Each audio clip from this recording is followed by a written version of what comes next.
Members of the House, the President of the 177th session of the Literary and Scientific Society, Dale Maeve.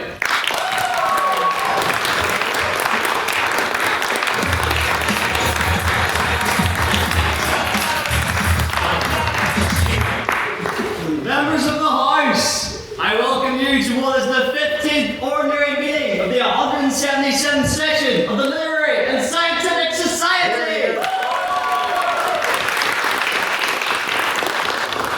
Now, for those of you who were here last week, you'll know that I proved this society is head and shoulders above the rest by dressing up as Ollie Winkleman. But it would appear that we have a lot more newcomers, so I suppose you could say it's fitting for the capitalism debate that we have raised interest with this motion tonight. You may have heard that Storm Chandra was on this week. Well, we at Literific have been cooking up a storm of our own, and you'll notice this because, firstly, we had our meme page post over 200 posts, and if you aren't in that, just look up Literific Memes for Convened, which is our inside joke, because that's the thing we have here at Literific. We also were very kindly featured in the most recent and the first printed issue of the Gown of 2026, our good friends of the Society, where you'll notice that we had our very own Society Spotlight, very kindly written by Heidi Kidd. And of course, we also had showcased our turn card. That's what it looks like in print. If you all know what it looks like in person, here it is. And I handed it to many of you. You'll see all the very exciting debates, socials, and events that we have got coming up for this semester. It is a very exciting semester, and I can't wait to see how this debate gets on tonight. But with so many new faces in the room, I might have walked up to you and you might have wanted to get to know a bit more about me, and I certainly want to get to know a bit more about you. And this is why it's such a great opportunity that we have President's Questions. For those of you who haven't been here before, this is your opportunity to ask me any question you like, any question you can come up with. There's no silly questions, as I say in the tutorials, but unlike the tutorials, I want you to all speak. And, of course, there are two important caveats. No questions about politics, and no questions about my sex life. So, do we have any President's Questions in the House tonight? Yes, back there. What if you want Michael Carrick as full-time Man United manager? Yeah. Well, as a Liverpool supporter, hey, we were playing last night. I don't know if Michael Carrick was managing last night, or if he's got through to the next round of the Champions League. But I think he's actually quite a good appointment for Man United. So as much as I hate to see them doing well, I think they've done well with him. Man United DNA, whatever that means. Gary Neville knows what it means. I don't know if anyone else does, but he seems to have that. So I suppose we'll see how that pans out, but I think you should stick with him. Any other President's Questions? Yes, Luca. You can only keep 3 names. All people from now on have to go by 3 names. What would those 3 names be? Oh. Okay, so I want like versatile names. So, well, I mean, being completely egotistical, Daniel has to stay, right? But only me. So everyone else has to be called different things. I think Alexander's a good one. Because you've got like, yeah, there he is, over there. But you've got like Al, Lex, Xander, Alex, you know, so that's like 5 names in one name right there. And then finally, I suppose we'll go with, I don't know, I feel like a lot of people are called Emma, so they can all keep their names as well. Any other President's Questions? Yes, Luke? What is the program on people who put the milk in before the cereal? Oh, people put the milk in before the cereal, an appropriate punishment. Yeah. No, I think we're like old style executions. I think you need to get Robespierre back. You know, but instead of Robespierre we have. What you call him? Robespierre? Robespierre? Okay. Well, as you all know, there, I think we refuse to abide by French rules. For a reason. So I'm going to call him Robespierre, but instead of Robespierre, I think it should be Tony the Tiger, someone in a Tony the Tiger mascot costume. It's like pulling the guillotine instead. And it's the same, that also applies with tea. If you put the milk in first in tea, I'm sorry, I can't accept it, even if my parents do. That's besides the point. Any other President's Questions? Yes, Bobby. So, I just want to make sure this is right. It's okay to microwave the water for your tea, right?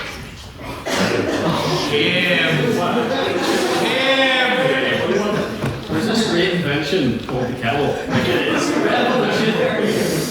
And you should try it out. Yes, Flynn. You don't put milk in a kettle, though. That's true. Yes, you don't put milk. Am I like? Is this terrific, or is this like an LSRA meeting? How to use a microwave and how not to like fall out the window and how to make tea. Like, come on, guys. Yes, Jonathan. On a scale of 7 to 7,525, what did you have for breakfast this morning? Right. Okay. So I'm just going to completely ignore the scale thing. But what I had for breakfast this morning, so I took a look at the bank accounts, and it's not doing great after Christmas. So I decided that I would make my own bread. I made like one loaf of bread that I thought would do me for the whole week. It turns out that it didn't do me the whole week, and I was still hungry, so I had to make another loaf of bread. Or to put it another way, I attempted to save dough, but I ended up needing more. Yeah, I know that one was a bit half-baked, but it's the East I can do. Any other president's questions? Yes, Matthew? In reference to the milk, for those who break the standing orders on protocol for debate, would you consider milk boarding them? Would I consider imposing milk fines instead of board fines? No, milk boarding. Oh, milk like boarding. Ollie did in Guantanamo Bay. Yes. Is anyone here from the Northwest? Yes, from the Northwest. So you'll have heard of a thing called the Milk Cup. Yes. Where whoever won the Milk Cup actually got to like throw milk over the winners. So I think we should do that. But yes, I agree with milk boarding. In summary. Yes, Mr. President, 2 weeks ago, Matthew Spratt, another member of council, made fun of me for wearing Nike socks with a suit. On this occasion, he has chosen to wear loafers without socks. Can I ask the President to formally condemn Matthew for his choice? Yes, I'm embarrassed that I even need reminded of that, James. I formally condemn Matthew. Can I respond? Footwear caners? I mean, if you dare. Oh. I think it says more about James that he's looking at my feet than it says about I was wondering where you got all that money from, Matthew. Any other president's questions? Yes, Hugh. What is your brand of tea? What's my brand of tea? Look, like, I'm a big tea advocate. But in terms of the actual tea I use, I am quite easy going as long as it's, like classic tea. I don't do any like of the fancy flavours of tea, so I'll go for Punjab, but I like Punjab tea. Any other president's questions? Yes, Rosa. Do you go home and decide what plans you're going to make for the evening and look for a place to work them in, or does it all happen naturally? Oh, completely naturally. First Matthew would say, I think of them on my feet. Any other president's questions? Yes, Peggy. Do you have people who specifically ask you what you're doing in now? Peggy, that was not the question. Peggy, we rehearsed this. I don't know what we're talking about. Any other presidents? Yes, Colin. How do you say so good looking? Oh, I mean, how do I stay so good looking? I'm never telling my secrets. But it's not something to do with milk boarding. Any other president's questions? Going once, go on. Yes. Mr. President, considering your love for milk, other than cow's milk, what other milk would you recommend? I mean, like, this is, the question's pretty much just naming other forms of milk. I like oat milk. I've tried oat milk recently. I've never tried goat's milk, but I assume it's nice. No. But yeah, no, I'll go for those two forms of milk. Yeah, I would like go on and like a bite of puns, but can't be milking at that stage. So I suppose we'll be moving on to another president's question, if we have it. Yes? Oh, well, I couldn't possibly reveal that, but I will say that the BBC have got in touch. So tune in to Strictly Come Dancing this year, and you won't be disappointed, okay? Any other president's questions? Yes, Scott. What's your favourite bread? Oh, my favourite bread? Like, hummus. Yeah, I'll go for hummus. Any other president's questions? Yes, Bobby? Okay, so butter then jam or jam then butter? Ooh. I think butter and jam. That feels right. It seems strong. Any other presidents? Yes, Matthew. Based upon this week's President's questions, would you concur with me that the literatic are asking the most pressing questions? Of course, only ever the most hardest hitting of questions do we ask, but I feel like that will be revealed in the private members' business, where it's become a recurring theme to talk about McDonald's saviour menu. Yes, Jonathan.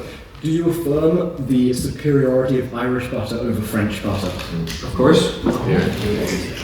Any other? Yes, Louise? Is the reason that you don't have a preferred brand of tea because your flatmate who also does your laundry and makes everything else buy it for you?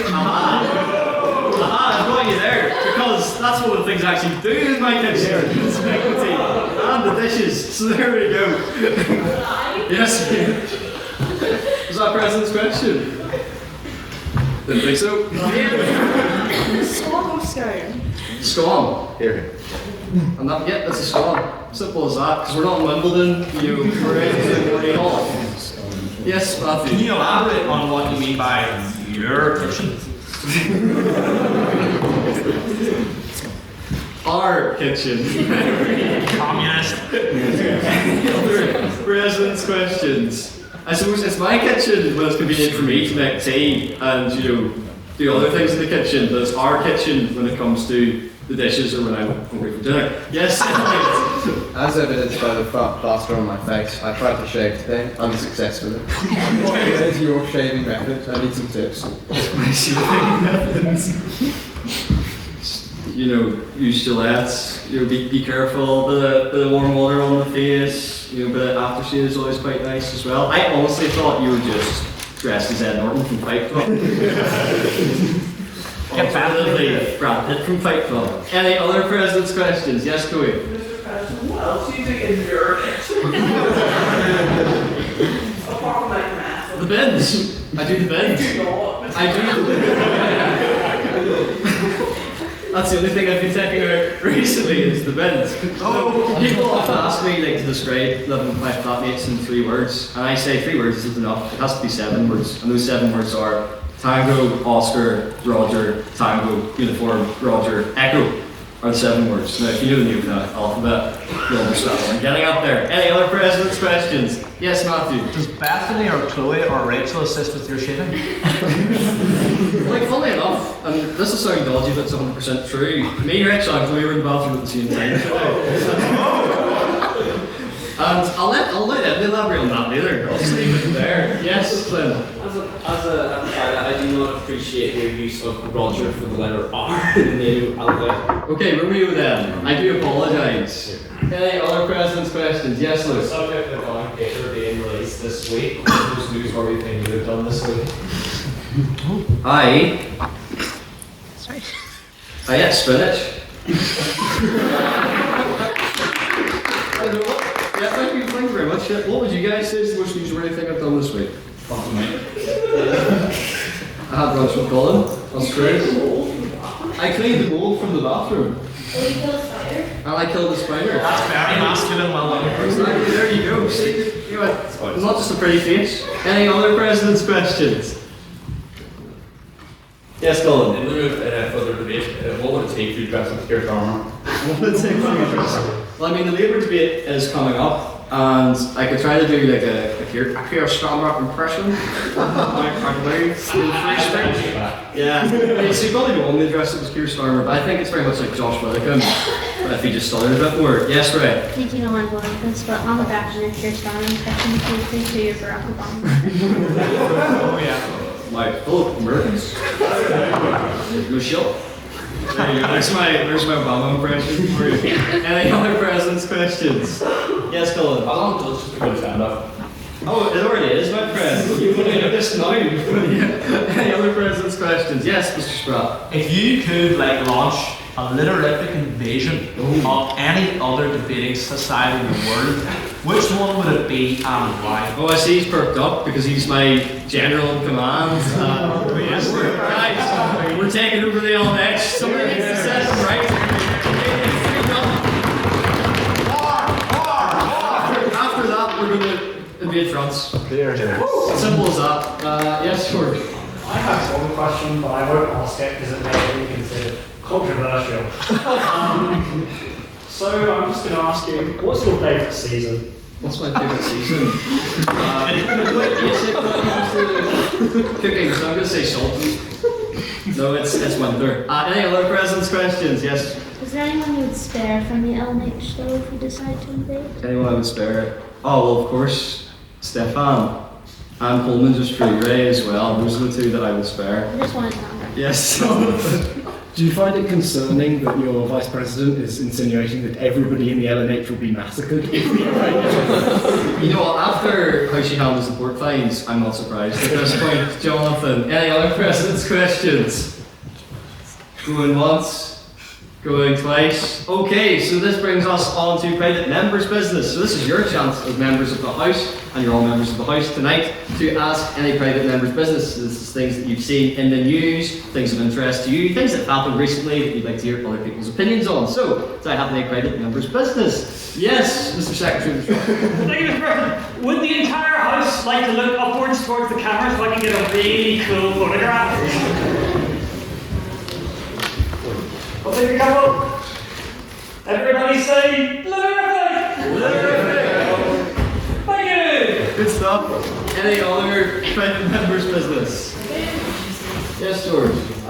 Yes, I have a question about a recent event hosted with the. Is this one for that race, perhaps? Yes. Obviously, it was very exciting to be my part of the Swell of Driving that was going before, and also how many washed up Tories that were before. So I was wondering, so how do you feel, how much time do you have left until Magic Barrage starts taking up manufacture? Anyone on Thatcher or Farage or Reform? Yes? I think it's amazing that people are still willing to accept refugees. There's no things. Honestly, massive turnaround. I really appreciate it. George? Yes, I don't have to free speech, but I would have asked my original question to the council, but no, treason is never right, Swell Rodman. I really liked her. That she by going to the other side. I think really the best option now is Penny Morgan. What a great leader, a very attractive lady, Andy. Thank you very much. Yes. Hugh? Sorry, I'd just like to check. You think that that's not controversial? What's not controversial? All of it. Yes, Jonathan. The rats are inevitably first to leave the sinking ship. Okay. I heard from high sources that Nigel Farage has a letter informing him of the fact that Luke Collins is defecting from the SDLP. Luke, would you like to address something in real time? I have only one word to say to that. No. Any other? Because I'm thinking of Natanya Thatcher from Grave. I think they need to deprive her from putting in knocks like dead hands before that happens. Okay. Anyone else on Reform or Thatcher or Donald or just UK politics in general? Yes, Ron. Completely unrelated. As you might know, matcha is tea. Yeah. Oh, okay. Yes. Back to the hard pressing issues. Go ahead. If I add a shot of espresso into a matcha latte, does it become coffee or does it stay tea? Okay. Anyone on that? Yes, Peggy. As you add, it doesn't become either of those things. It becomes a combination.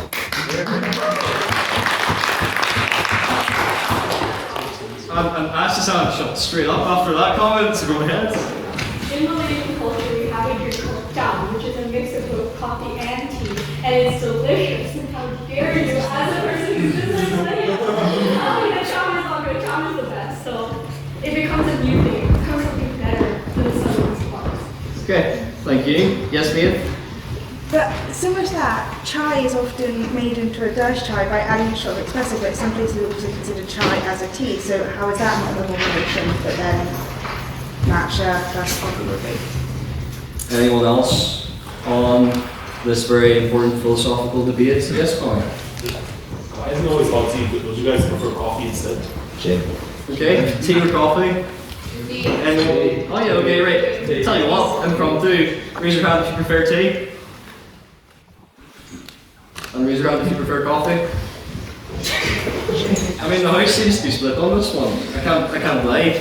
Any other points on tea or coffee? Yes, Maeve? Does it not depend what mood you're in and also what time of day it is? I'm going to say, for myself, no, I'm a big tea advocate. But I will drink coffee if I'm trying to pretend that I like coffee. I'm one of the most basic drink. But I agree with Dan's philosophy of just getting a hot chocolate. Yes. Ella? I know last time I talked about this, the Prime Minister's went on like 2 minutes, so I will keep myself short. But as someone who has, like, I would say on average 5 coffees every single day, and they're like large, like I go into a cafe here and I get like a large, like 2 shots. You can have it at 11 p.m., you can have it at 7 a.m., you can have it at espresso martini at 3 a.m. Like, coffee is all day round, and it's good to be caffeinated. Yeah, keep caffeinated. Do we have Mr. No? I'll just speak. Anyone on that? Yes, Colin? Can the house please know what Ella's got in heart rate? Yes, man. So, hypothetically, if I was an idiot and I did boil milk in a kettle, is it now tea? Is it still tea or coffee, or is it something new? It's milk. I think if we're rounding up all people who've like committed atrocities against the crime of milk, then you would also suffer the penalty for doing that. Yes, Matthew? I don't think you should be talking about rounding up, considering you said you'd massacre everyone else not that long ago. Metaphorically, of course. Metaphorically. With regard to dealing skills and rigor. Any other points? Yes. Would you ever consider using coconut milk? I've hijacked this and become the president's questions again. Okay, would anyone consider that? Yes, Rob. Yes, and when making a latte, if you sell the coconut milk, it becomes amazing. It is so good. I think we should do the horrific recipe book. Like it would be an abomination, but you know, it probably get sold. Yes, George. On the topic of tea, I thought it'd be wise to mention China, because China has a lot of tea, and what people's thoughts are on Mark Carney and Keir Starmer kowtowing to the Chinese Communist Party. Well, it's a very clean segue. It's a much less serious matter, but yes. Yeah. Go ahead. Not ironically, Mark Carney's speech at Davos this year is one of, I think it's premier speech writing. It was very, very, very good. And I'm on board with allying with China just based off listening to the speech. So. Yes, Mr. Scott? I thank George because I also wanted to shift the conversation from tea to China. I think it's very interesting. I actually think that it's due to Donald Trump becoming potentially so much more volatile than we had anticipated. And he is ultimately, for the danger of Europe and for the USA, pushing the West towards potentially even more dangerous ally in China. But I think it's very interesting that Mark Carney and Keir Starmer have been there in such a short space of time as well. Mr. Secretary of the Trust? I think those are 2 very good points, but I have to ask the question, does anybody know in China which is the most popular milk to put in their tea? No, Calvin! Yes, we come up. I think it's not so much a matter of allying with China, they're diversifying.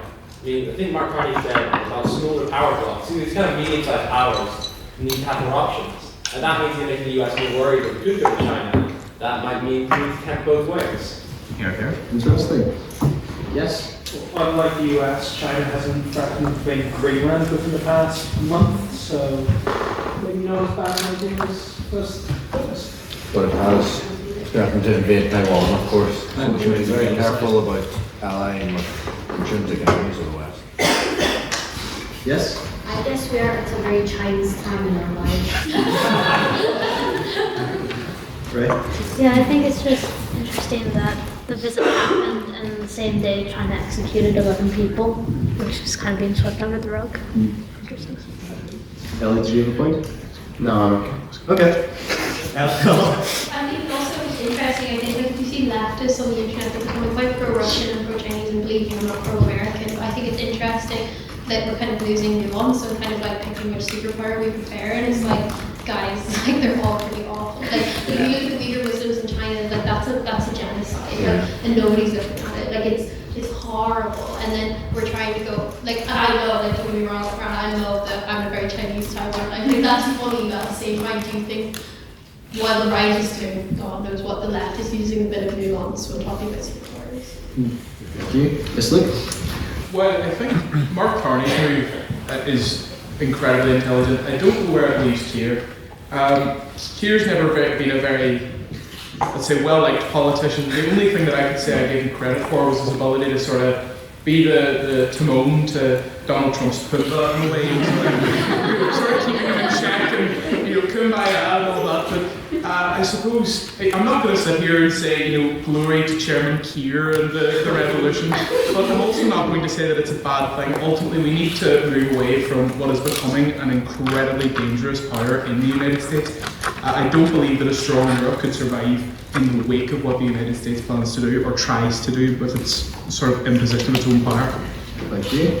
Yes, Rosa? On the topic of America and also in the context of today's debate, I'd like to ask the House's opinion on Trump's EPA putting the value of human life at $0 recently. Interesting. Does anyone have a point on that? Yes, Elliot. Well, I think, I don't know about the EPA situation in specific, but I think the FBI and various other intelligence agencies put a value on human life which tends to be between 10 and 11 million dollars, and that's not for any kind of moral argument. That's because human life is literally quite valuable. It's the reason that countries tend to do better when they receive lots of immigration. So I'm not familiar with a specific circumstance, but whatever it is, I suspect it's quite short-sighted because I can't see any justification for that rationale. Thank you. Yeah, we'll go to Maeve. I think valuing human life at $0, especially in the United States, is insane, especially since they banned abortions and that sort of stuff. If that was the case, then how come they did that if it doesn't matter, if human life doesn't matter? Thank you. Trey? I was going to say, as a token American here, no matter what Trump says, there is a spreadsheet somewhere with a dollar sign and a number and my name. Thank you. Perfect. Just following on from that, China, US thing, do we really need a superpower to ally with Europe actively? Why do we need to align with one or the other? Transitioning up. We'll go the same room, yes? Yeah. So I don't think it's a matter of like needing a superpower. I mean, I'm an IR major, and I think the Japanese, we're actually having this conversation, the Japanese collaborate the circumstance that we're in, because they so much more concerned about their own power and how they maintain it than they are actually improving any kind of lives. And so at the end of the day, it's like whether it's Donald Trump, Keir Starmer, or any of these people, doesn't really matter. And so, but when you don't have power, you want to align yourself with power. And so that's always going to be the way that it is, unfortunately. So it's like someone is always going to have more power than someone else, unfortunately. Please? I was going to say on the thing about Trump putting $0 to human life is that I think I've said this about Trump that obviously he's very dangerous and very volatile, but I also think that a lot of his policies are things that have been U.S. policy for decades, if not possibly even centuries. It's just something that he's saying it. Saying human life is $0. This is my official policy. Is a lot more insane than just doing things like, if striking workers in Latin America make bananas even a little bit more expensive, we're gonna just kill all of them. That's still putting human life very low, but it's just because it is more insane to come out and say it, and possibly more dangerous for the international community. It doesn't mean that it's completely unprecedented or completely out of left field in my opinion. We'll take 1, 2, 3 more then. Yep, Matthew. On the topic of the value of human life, I would be interested in hearing the House's thoughts on the horrible scenes currently coming out of Iran at the minute. Any points on that? Yes, Rob?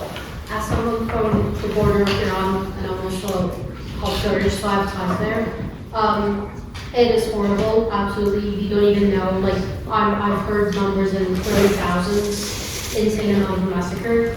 But I've also seen people also support, more royalist sides. So we gotta know where to stand in that issue, because it's not gonna be better if, another just a puppet of the Western Imperial forces come over. Things like that, Thank you. Anyone else on that point? Sorry. One final point on that. Anyone? Okay. Yes. Well, I just hope everyone gets what they want, and it's it's nice and democratic, and everyone lives in happiness. That's a nice way to round off private members' business. I'd now like to invite Mr. Secretary to read the minutes from last week's debate. Mr. Secretary.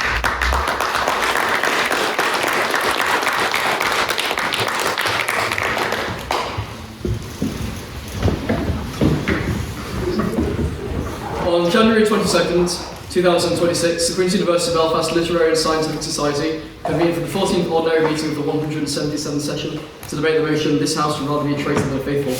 First, we heard President's questions, where he said, "Can you wear your outfit to the bar later?" referring to Daniel's swimming with his Ollie Winkleman. Daniel said, "Depends how much you pay me." Ash then asked who his makeup artist was. He said that his live-in carers are skilled in both the art of makeup and making food in his kitchen.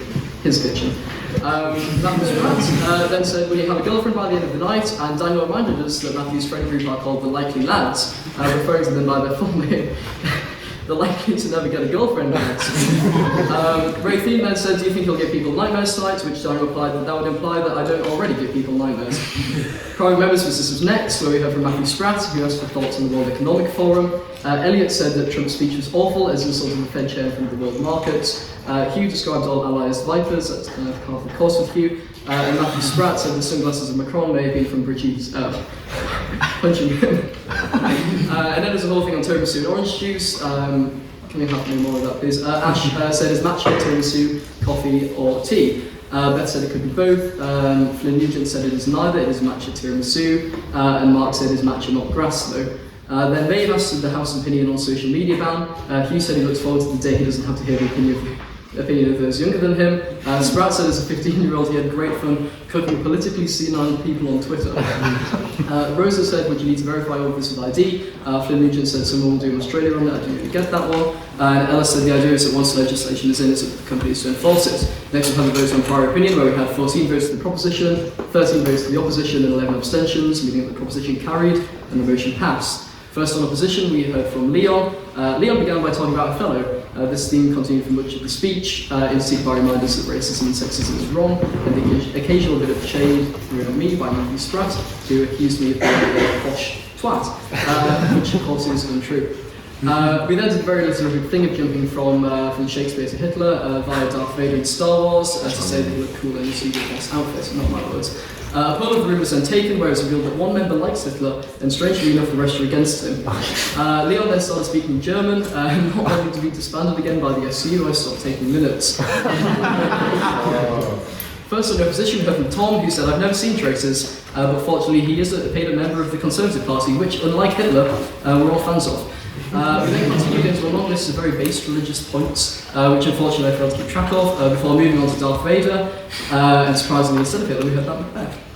Fortunately this section, unlike the rest of his speech, did not last very long, and we were able to move on to the thing that matters, the Conservative leadership race. After all agreeing that Kimmy Badenoch's not fit to run a lemonade stand, and after Daniel developed a repetitive strain injury from banging the gavel, the speech ended after a literary record of 8 minutes.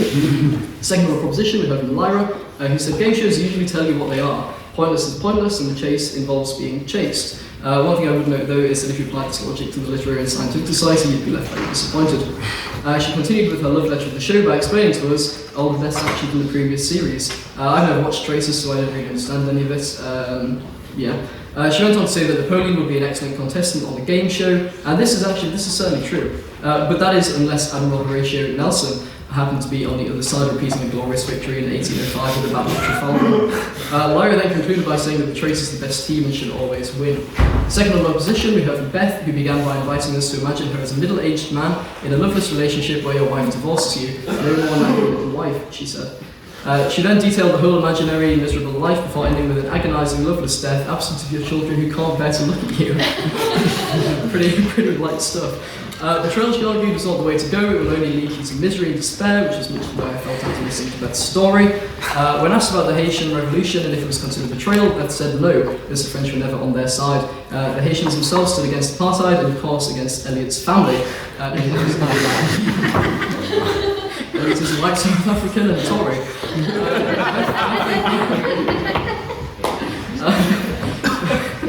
Beth then closed by mentioning Hitler once again, and saying that the July 12th plot wasn't really betrayal because the perpetrators never fully agreed with National Socialism.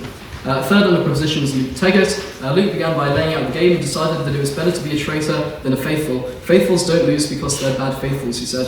Those traitors who are best are picked for a good reason. At this point I did receive an email from EasyJet, and they said that I was eligible for some £10 refund, so I tuned out and didn't recall the rest of his speech. I did, sorry. He ended by saying that he would not be a traitor, and that's it. Third in opposition, we heard from Rosa. Rosa, thinking that she was debating this week's motion, began by saying that capitalism splits and divides the faithful. Clearly she's not seen the inimitable Margaret Thatcher in her program. A very beautiful lady, actually. Her whole outlook unchanged. The lady is not for turning, the great woman once said, and this is also true on the basis of speakability. The world always sides with traitors, and everybody sides equally wants to support them. She then made a very, very base reference to Hamilton, which I very much enjoyed. And happily for all of us, she did not mention Hitler. Happily for all of us, except for one person, of course. Then we had a question for the proposition, where we heard from Luke Coyle, Leon, and Beth Lynham. Question for the opposition, where we heard from Matthew Spratt, Beth Lynham, and Leon. The abstaining question from Luke Coyle, responded to by Leon and Beth Lynham. And finally, the vote on speakerability, where we had 10 votes for the proposition, 16 votes for the opposition, and 11 abstentions, meaning that the opposition carried and the motion fell. Lastly, we had council announcements, where Henry O'Riordan reminded us of the competitive training next Monday in the PFC. Obviously that's gone now. The QUB IV returning on the 28th of February to the 1st of March. Ellen McMullen reminded us to sign up to debates, and freshers are always welcome. James Tourish told us on February 9th we're hearing from Declan Long? Yeah. And something else. And then Rea Thien said feedback of speakers is always available, although am I right in saying that's not correct tonight? Not correct tonight. And lastly, Matthew Spratt said the preliminary rounds on the 17th of February for the schools competition. Can I take the minutes as well?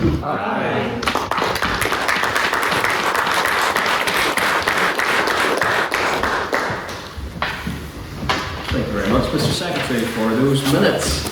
And before we get started into our debate, it is the vote on prior opinion. So, we'll try to log you to the Society from our motion tonight. Allow me to just remind you again, this House believes capitalism has failed the West. So, this is just your opinion. When you walked into the room, do you believe capitalism has failed the West or not? So can all those who do believe capitalism has failed the West and would like to vote for the proposition and vote for prior opinion to raise their hands now, please.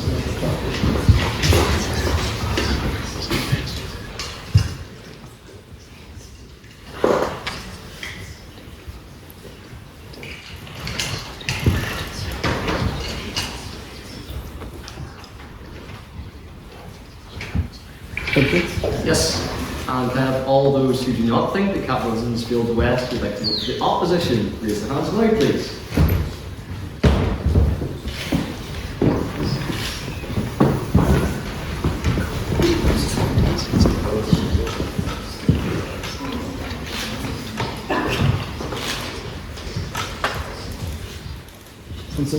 Yes? 28? Yeah. And then finally, can I have all those who would like to abstain on the vote of prior opinion to raise their hands now, please?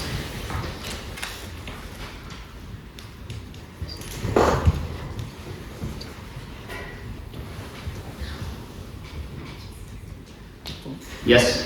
Mr. Secretary, can I have the results from the vote of prior opinion, please? Yes, with 33 votes for the proposition, 28 votes for the opposition, and 12 abstentions, the proposition carries and the motion passes.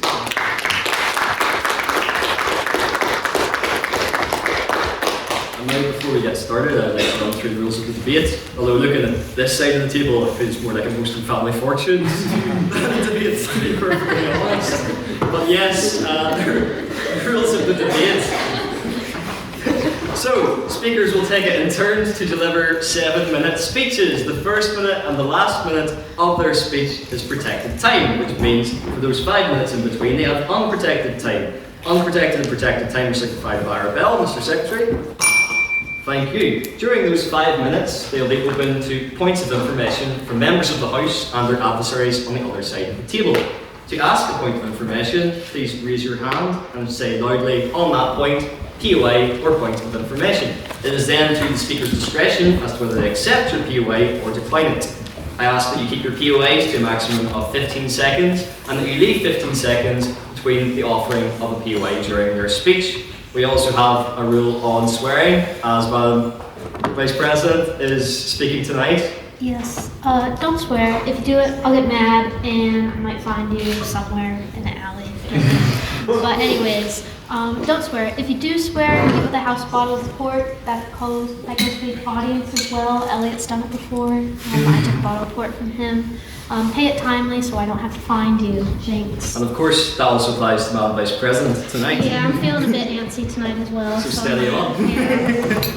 But yes, although I don't recall swearing last week, and it didn't stop a lot of you from calling me fine. I'm not sure what that was all about. But anyway, we'll run on then to our debate. So will the proposition get top marks, or will the opposition's egos be inflated? The real question is, can our speakers put their money where their mouth is? As I would like to invite to open for the proposition and tonight's debate, Hugh to the podium, please.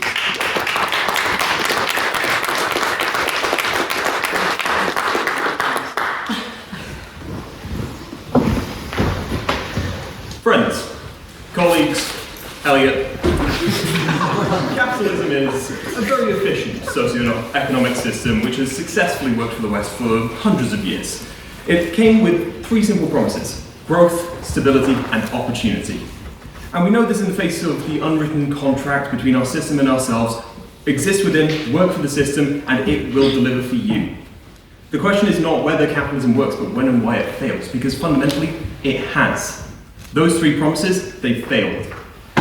Contrary to what the opposition may suggest in the coming hour or so, we're not advocating for the complete abolition of capitalism, nor are we advocating for Stalinism or anarchy or anything like that. We're advocating for simple fixes, simple repairs, small little minute things. Repair the cracks that have formed over the centuries and undo the harm that we see today. Because when you get a bad grade at university, you don't threaten to burn down the university, do you?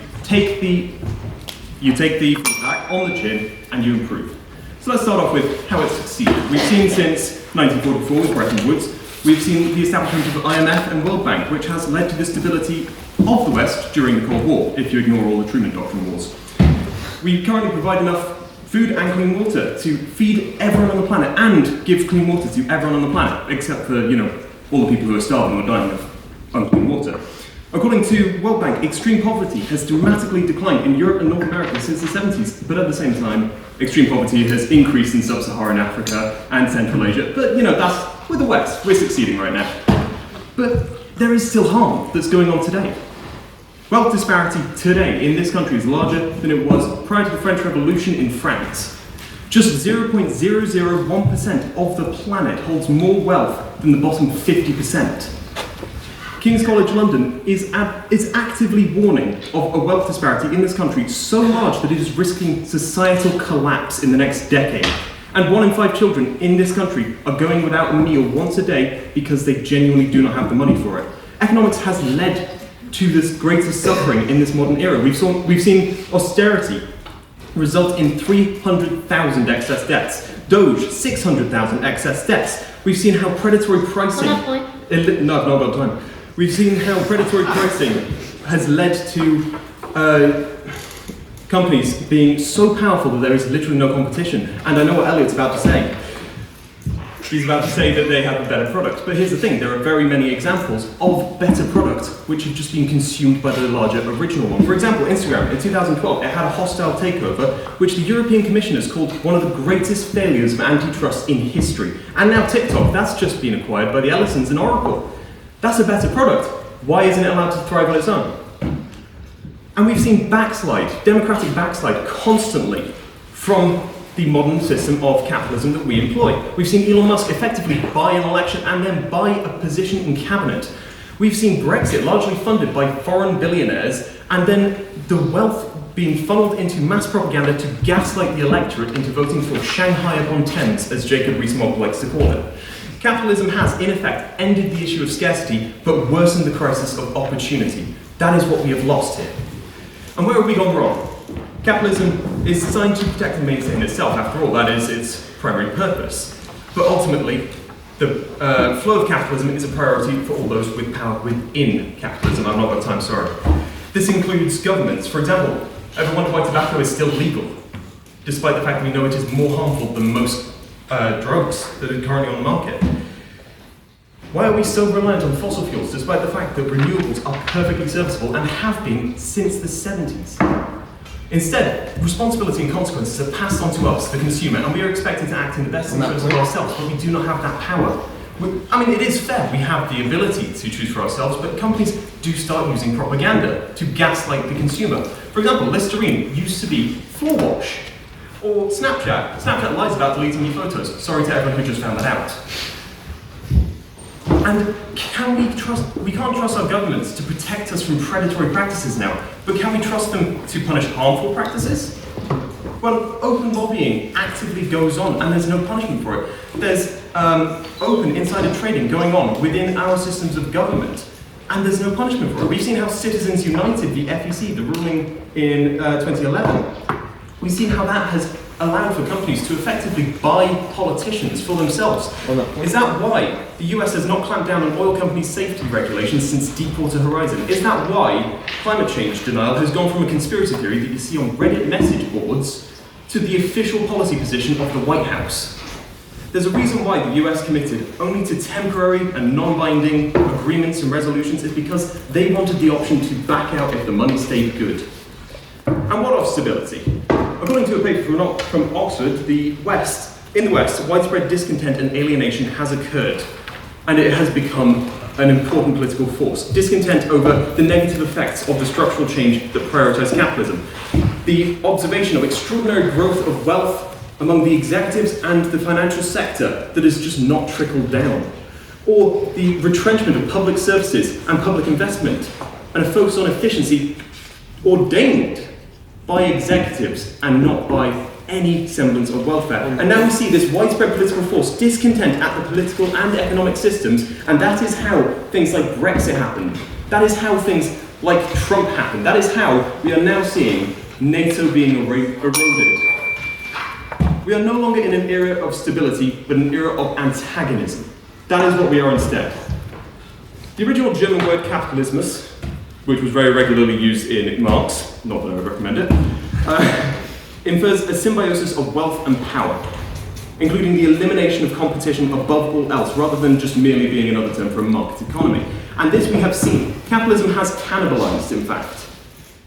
It's now feeding its own destruction after having ensured its rise at the expense of those who live under it. Is anyone getting any Icarus vibes here? Because that's what's happening. Inequality existed pre-capitalism, this I will concede. And capitalism has done a lot to lift people out of extreme poverty, yet we're falling back into old patterns. Mass inequality is rising, stability is failing, opportunity is dying, and our systems of power continue to isolate wealth and power into the hands of the few oligarchs who dodge tax like politicians dodge questions. While our populations are growing increasingly isolated from their government and their desire to destroy is growing, we should recognise these faults, we should address them and fix them. It is true that capitalism has failed the West, but right now it is certainly encouraging its demise. Thank you.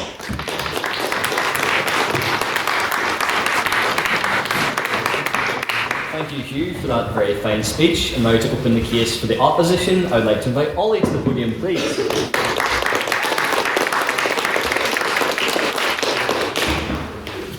I'll start by saying I absolutely have time for POIs. But anyway, ladies and gentlemen, there is a spectre haunting Literific, the spectre of late-stage capitalism. The motion tonight is twofold. First, we must define the term failed. This argues that capitalism has negatively affected the West socioeconomically, culturally, and morally. And secondly, what is meant by the West? It's a colloquialism, a broad and outdated term applying to a shared tradition steeped in Greco-Roman and Judeo-Christian values, namely North America, Western Europe, and Australasia. And it's important to evaluate this term, failed, as relative to what capitalism replaced. For this, we need to travel back to 14th century Europe, a feudalist Europe. You're starving, your clothes are in tatters, you're slaving away, breaking your back for one of Elliot's ancestors.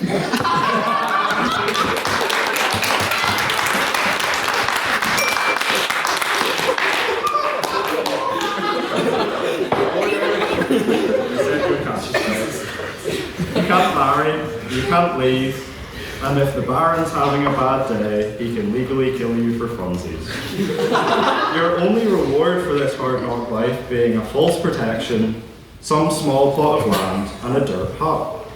Now transport yourself back to the decadence of your modern Western life. You wake up, your breakfast, something cool, like a cigarette and a black coffee. Your lunch, SU chicken goujons and a lost berry. And your dinner, 2 bottles of red wine. Though you may feel like it, your manager at Tesco is not a bloodthirsty baron. You work a meagre 8 hours, stocking shelves a week, and afford to go back to your Holy Land's mansion, though not dissimilar to that feudalist dirt hut.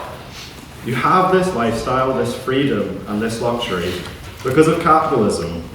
Even Marx and Engels, which we heard about, argued capitalism as a necessary transition phase to rid Europe and the world of feudalism.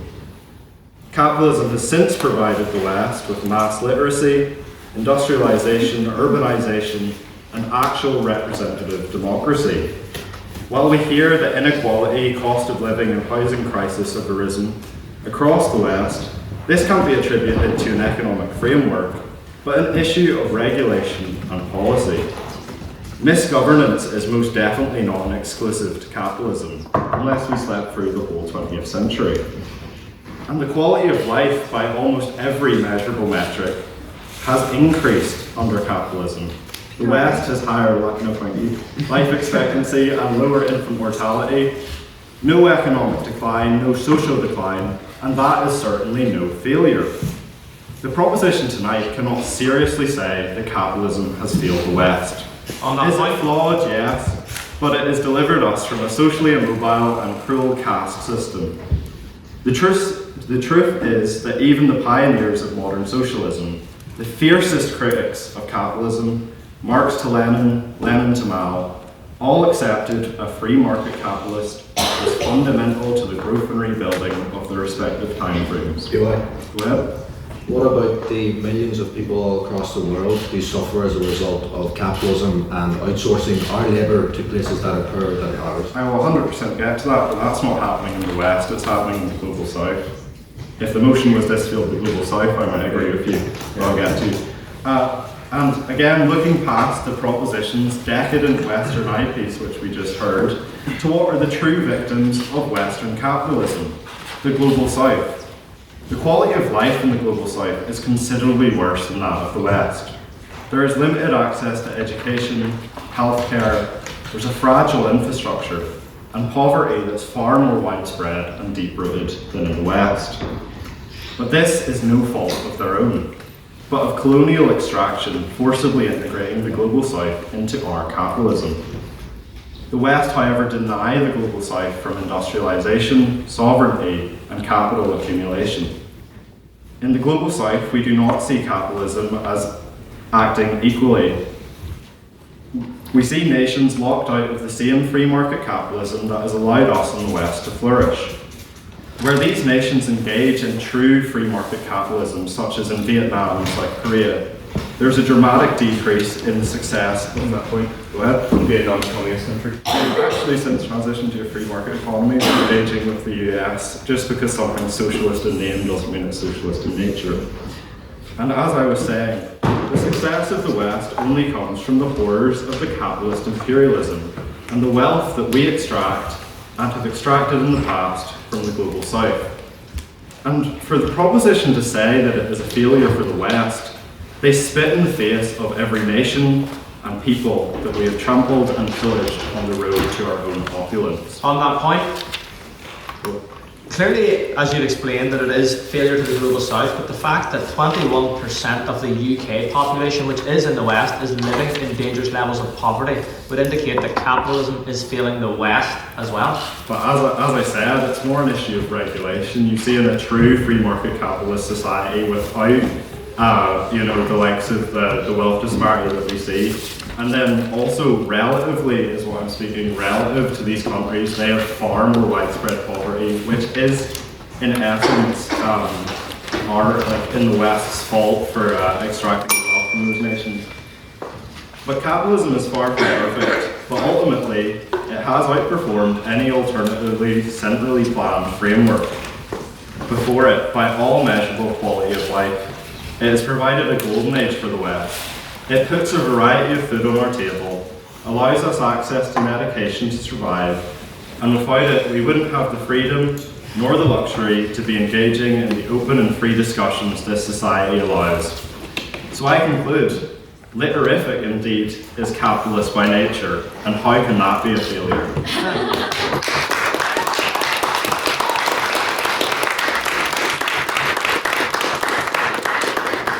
Thank you, Ollie, for that very fine speech. I'd now like to invite a second in the proposition. James, to the podium, please.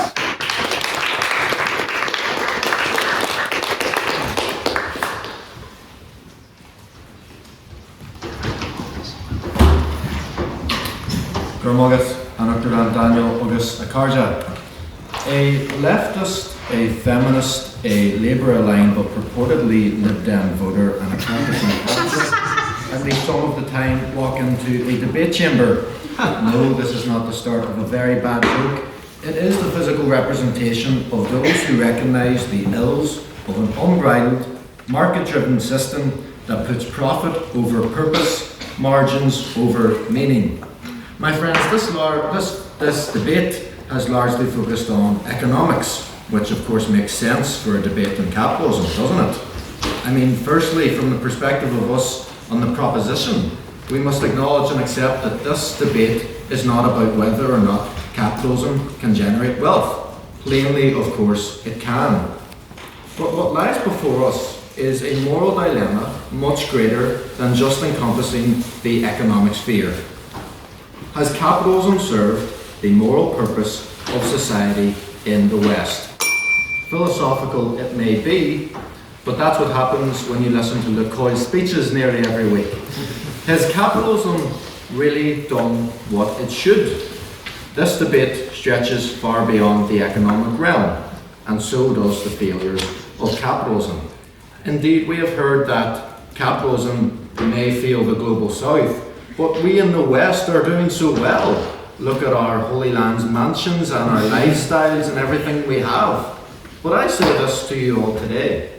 Do we in the West not have a moral prerogative and duty to uphold the rights of those across the world? Are we allowed to abandon the moral dignity of people who are doing much less than us and say, well, we're doing fine, but they're being failed, that's okay? My friends, that is a complete abdication of human dignity. It's an absolute disgrace, and it's one I don't believe in. Indeed, fundamentally, capitalism has failed the West because success is not measured in the material wealth of the people, but in the purpose of holding such wealth and safeguarding human dignity. No, Matthew Smith. Capitalism encourages radical individualism, even at the expense of the common good. The market-driven economic approach that not only allows people to make bad choices, but which also encourages us, cannot be described as a success. A structure that is moved in the direction that of which the market dictates, and not in favour of prioritising the common good, cannot be described as a success.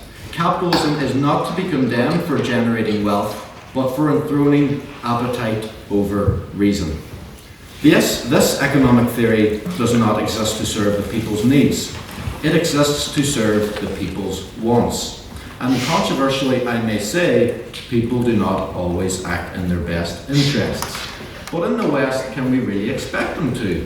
From the time that we are born to the time that we pass from this life to the next, we are bombarded with psychological manipulations of desire, with manufactured and artificial answers to our problems. Social ills like gambling, corruption, environmental denigration, and staying up till 3 a.m. watching TikTok are not only accepted by the market-driven structure, but encouraged.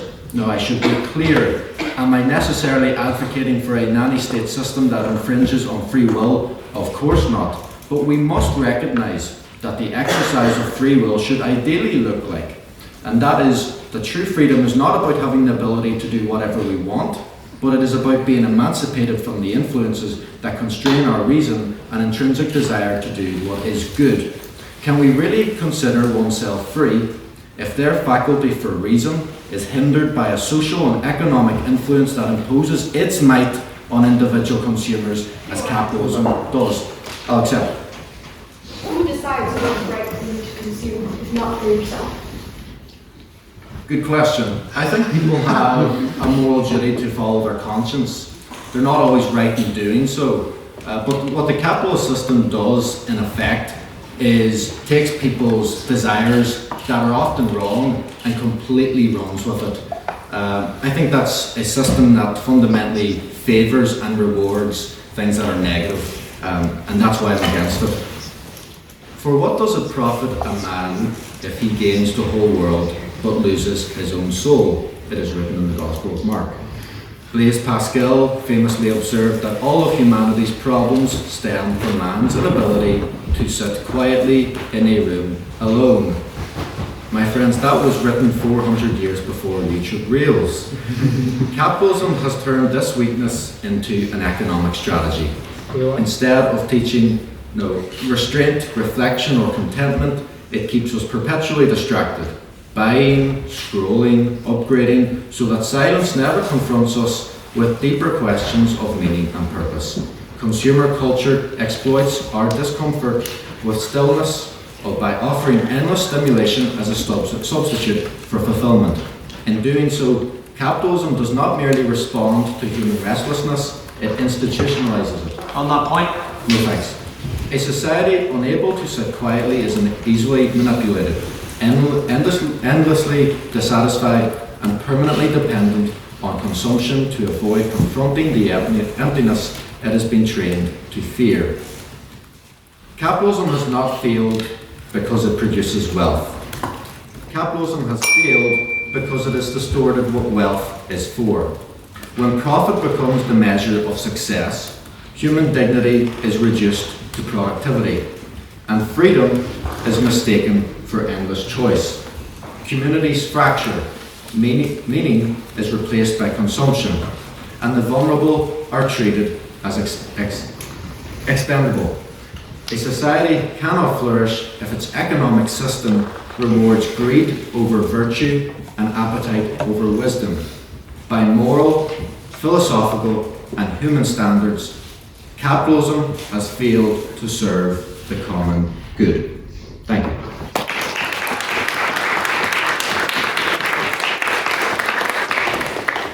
Thank you, James, for that very fine speech. I would now like to invite second from the opposition, Nat, to the podium, please.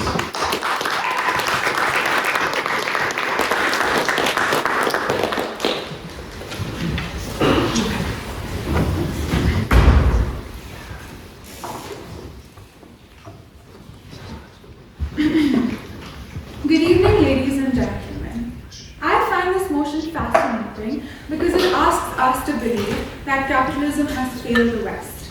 Even as we sit in rooms built by it, study in institutions sustained by it, speak freely within systems protected by it, and probably plan futures that have been shaped by the Western economic power. If this is failure, it is an unusually successful one. But words matter. Fail is not an expression of disappointment. It is a serious claim. It suggests that a system no longer performs its core function or no longer serves the society in which it operates. So before we rush to conclusions, we need to be clear about the standard we're applying. To say capitalism has failed the West is to say that it has left the West weaker, poorer, or fundamentally worse off than the realistic alternatives available to them. If the proposition can show that, then they deserve to win this debate. If they cannot, if what they offer instead is frustration from within continued power, wealth, and global advantage, then we should be careful before calling that failure. Once we're clear on what we mean by failure, the debate becomes much simpler. What proposition points to are real frustrations. Life feels more expensive, growth feels uneven, big companies feel powerful. These are real experiences, and they shouldn't be dismissed. But feeling frustrated is not the same thing as a system failing the society. It still largely benefits. Because here is the basic truth we accept everywhere else. All systems come with trade-offs. There has never been a system in history that delivered benefits without cost. So the real question in this debate is not, is there pain? Of course there is. The real question is, does this pain show that capitalism no longer serves Western interests overall? That is the standard the proposition must meet. And we already use the standard in other areas of life. Democracy creates polarization, but we don't say democracy has failed the country. Free speech causes offense, but we don't say free speech has failed the society. Immigration can create tension, but we don't say immigration has failed the nation. On that point. In each case, we understand that strain inside a system is not the same thing as a system failing altogether. Capitalism works the same way. So when the proposition points to inequality, what they are showing is that outcomes are different, not that opportunity has disappeared. Capitalism never promised equal results. It promised the chance to move. A system truly fails when movement stops completely, and in the West, movement still exists. People still improve their lives through education, work, and business. It may be harder for some than others, but let's be real. That's life. The same logic applies to powerful corporations. Corporations do not become powerful because of capitalism. They become powerful when governments fail to regulate properly or delay enforcement. On that point. No, thank you. Markets do not remove rules on their own. People in authority choose not to apply them. That is a political failure, not an economic one. Cost of living pressures follow the same pattern. Inflation does not happen because of capitalism itself. It happens because of government spending choices, supply problems, and housing shortages. These are policy decisions. If failure is used to describe both policy errors and systemic collapse, then the word failure stops meaning anything. No, thank you. There is also a clear contradiction at the heart of this motion. Many of capitalism's strongest critics operate entirely within it. Politicians like Mordani campaign one of the most capitalist cities in the world. They use capitalist platforms, raise funds through capitalist systems, and depend on capitalist prosperity for their voices to be heard. A system that has genuinely failed does not empower its critics with platforms, protection, and reach. Before this debate turns to social outcomes and human costs, we need to ground ourselves in a basic truth about how societies function. And yes, before anyone panics, this is the part where I briefly lean into rhetoric. But stay with me because this is exactly the point. Throughout history, societies understood something modern politics tries very hard to forget. Order is never free. Stability is never painless. Progress is never bloodless, economically, socially, or morally. The Mahabharata is one of the world's oldest epics, foundational to South Asian civilization. At its core, it is not a story about comfort or moral perfection, but about dharma, which is duty, order, and responsibility, even when the cost is immense. In the Mahabharata, wars were fought, lives were lost, entire kingdoms were destroyed, not because suffering was ignored, but because duty came before comfort. The presence of loss was never treated as proof that the cause was wrong.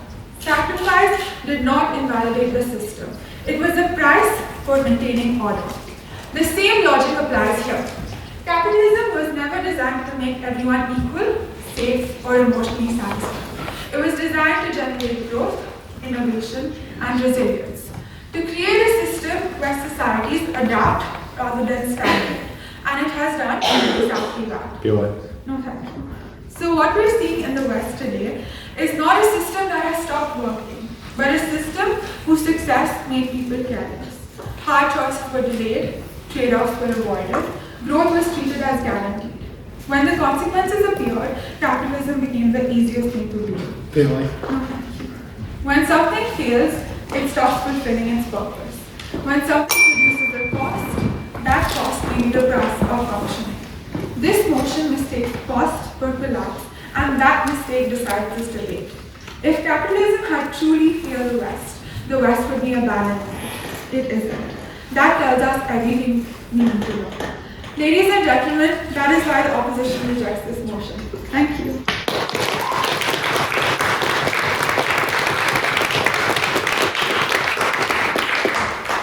Thank you, Nat, for that very fine speech. I know this is the third proposition. Maeve, to the podium, please.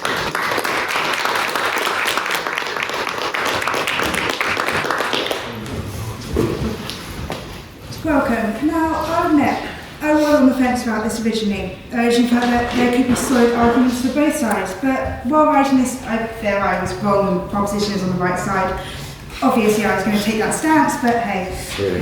Now, to begin, my lovely captive audience, much like how the massive companies control everything we do, I will be controlling exactly what you listen to for the next 7-ish minutes, and be subjecting you all to a rant about one of my favourite topics, the hypocrisy and concerned nature that is the food industry.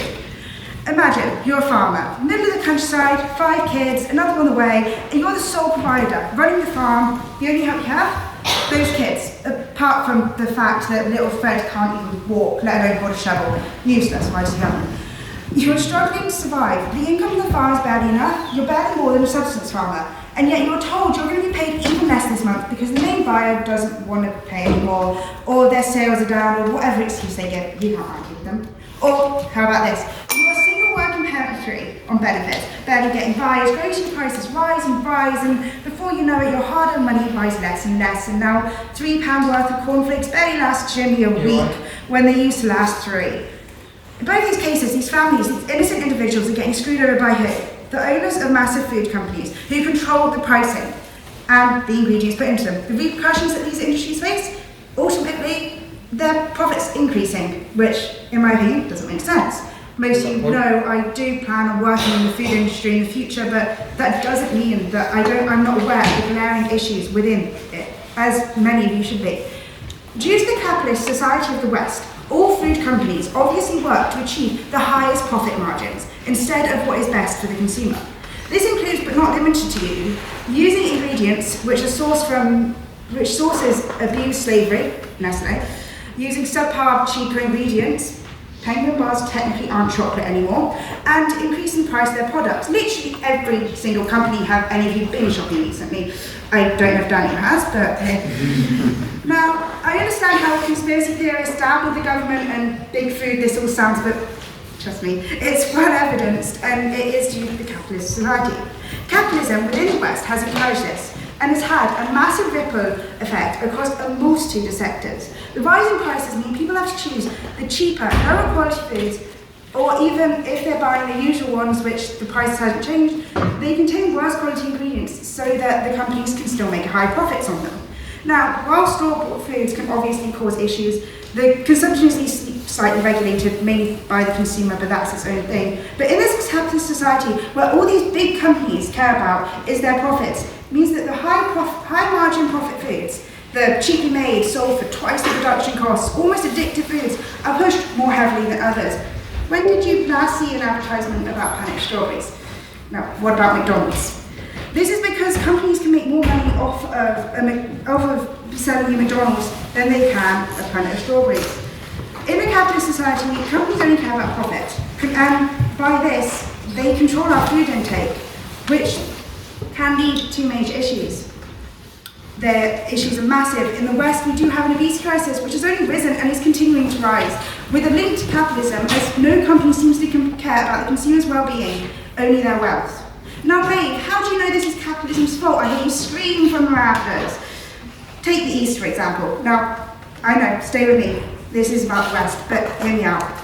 Capitalism is rising in the East, with many Western companies spreading to these countries. Take India, for example. Capitalism is spreading there, but so are the fast food chains by 40% annually, actually. And that has, in turn, meant obesity rates are rapidly rising. This is leading to severe health issues, similar to those seen in the West. Yeah, sure. China and India, which have adopted more capitalist measures, have seen vast increases in their human development index recently. Aren't they benefiting from capitalism? They are going straight from starving to overeating, and because they don't know the nutrition, they in some ways potentially benefit, but they are also having health issues that aren't being seen because they haven't had that impact of health issues haven't been seen for long enough there for them to cause long-term issues, but they are still being seen.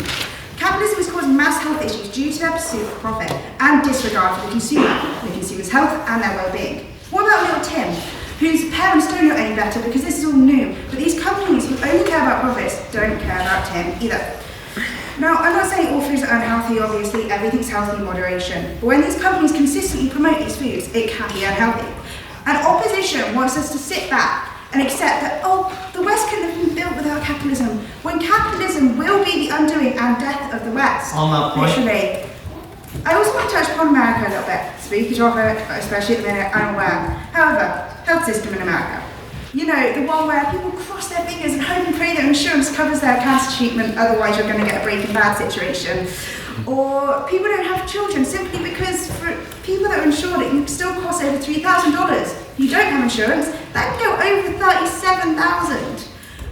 System is capitalist, and because of this, people are dying because apparently healthcare needs to be profitable. Are you saying that capitalism hasn't failed the West? That basic human needs should be as highly profitable as possible? Crazy take here. I don't think it should be. Now, I am aware that I am starting to run out of time slightly, and I'm aware that I spoke a lot about the food industry. However, one, it's my favourite debate subject, suck it up. Two, the food industry is too influenced by capitalism, and this is assisting in the overall failure of the West.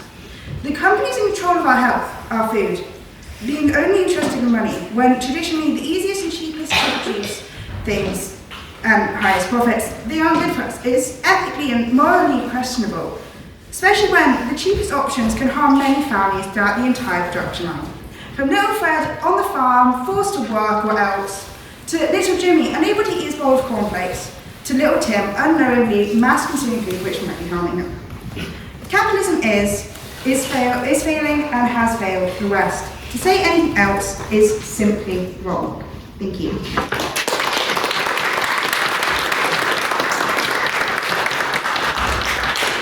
Thank you, Maeve, for that very fine speech. And now, third on the opposition, I would like to invite Rea to the podium, please.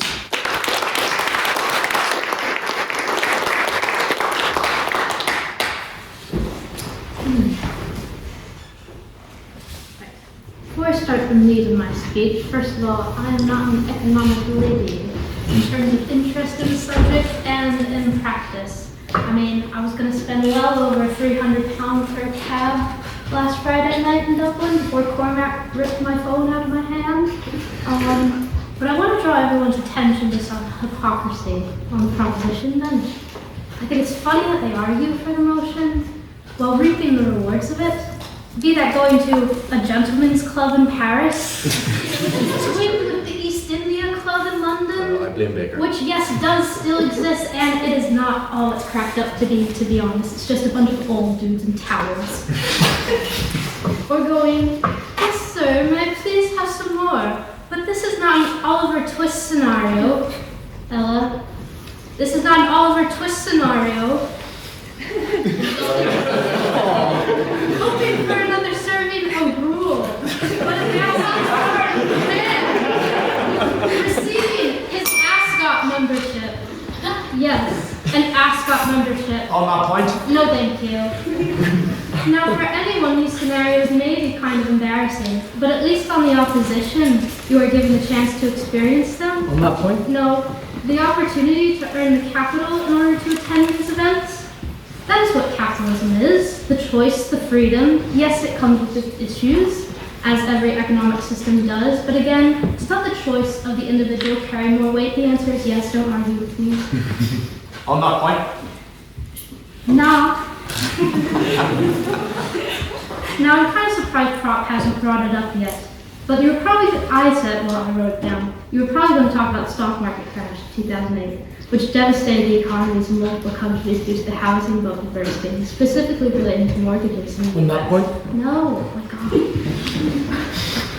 Well, I lived through it. We bought a house right before the crash, with a mortgage, so yes, it was painful at the time, and painful for everyone around the world.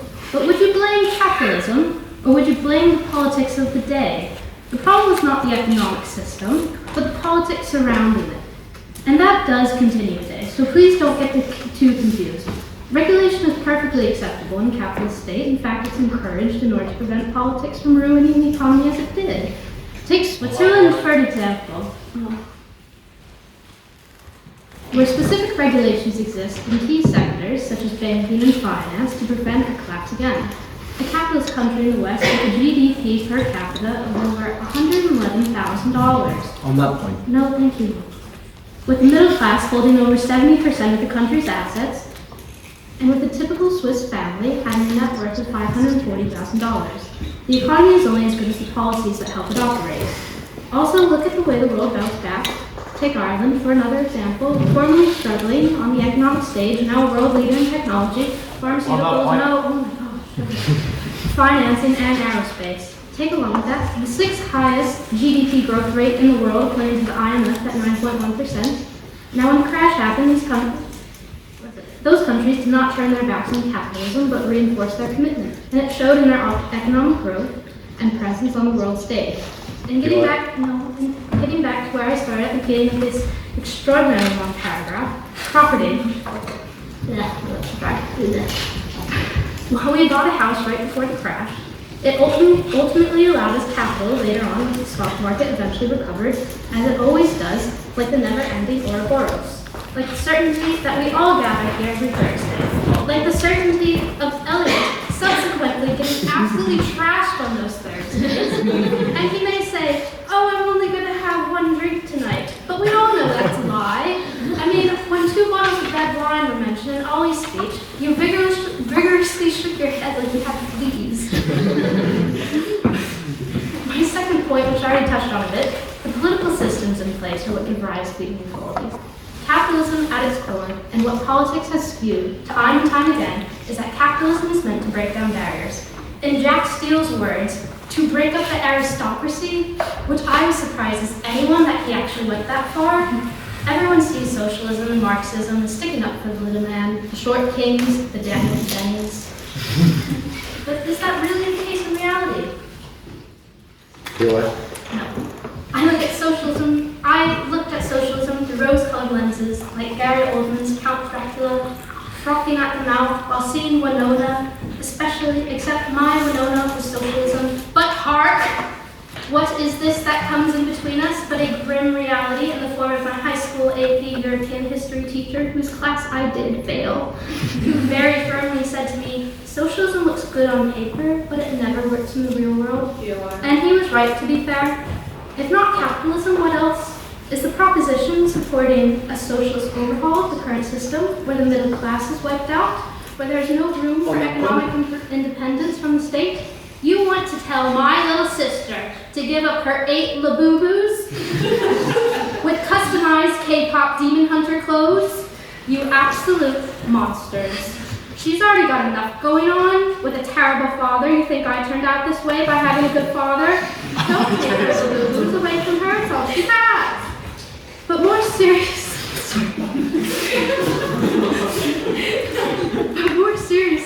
what about the freedoms that are stripped away under the system? At least in capitalist societies that are actively supported by the political system, we have certain political freedoms that systemically aren't afforded in countries with other economic systems, and those where the political system actively bars those freedoms. And while those other countries have GDP growth of up to 25%, those countries are ones that have ongoing genocides, are ruled by military juntas, and authoritarian regimes. Again, the capitalist system works if only the political system that it is a part of supports it. This is why capitalism has not failed the West. It's not capitalism's fault. Don't blame the system, blame the people responsible for that system, who are not doing their jobs. Blame the politicians. Exactly what the first prop speaker spoke of for most of his speech. He spent well on 4 minutes talking about the politics, the politicians, not capitalism, not the system. And really remember who was telling you that capitalism has failed the West. A man who has an ascot membership.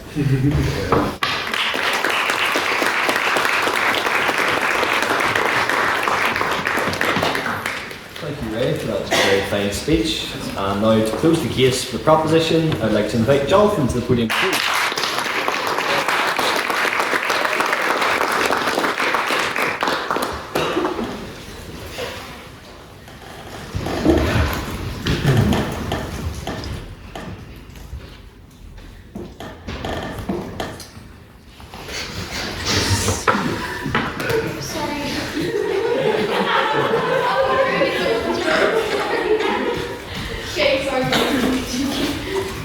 I think it's sad we had to resort to baseless ad hominem attacks. I expect better of the literafic than to attack people based on the content of their character and not the content of their argument. No.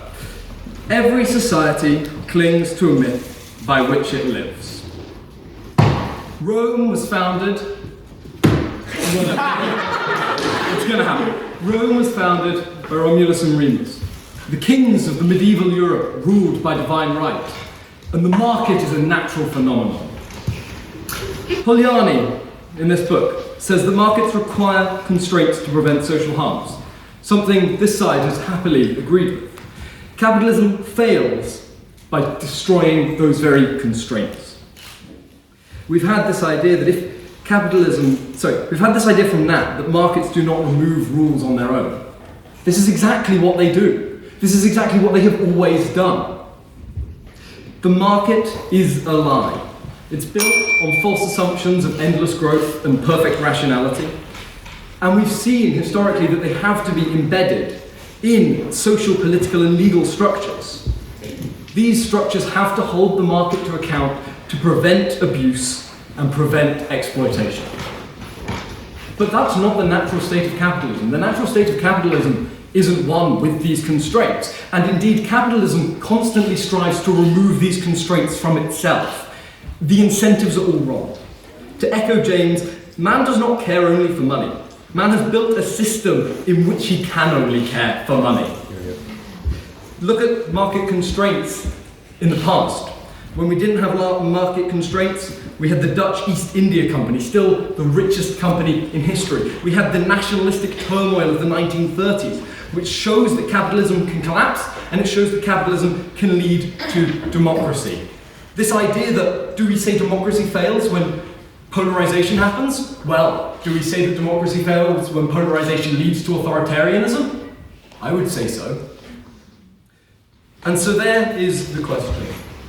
What happens when the market fails?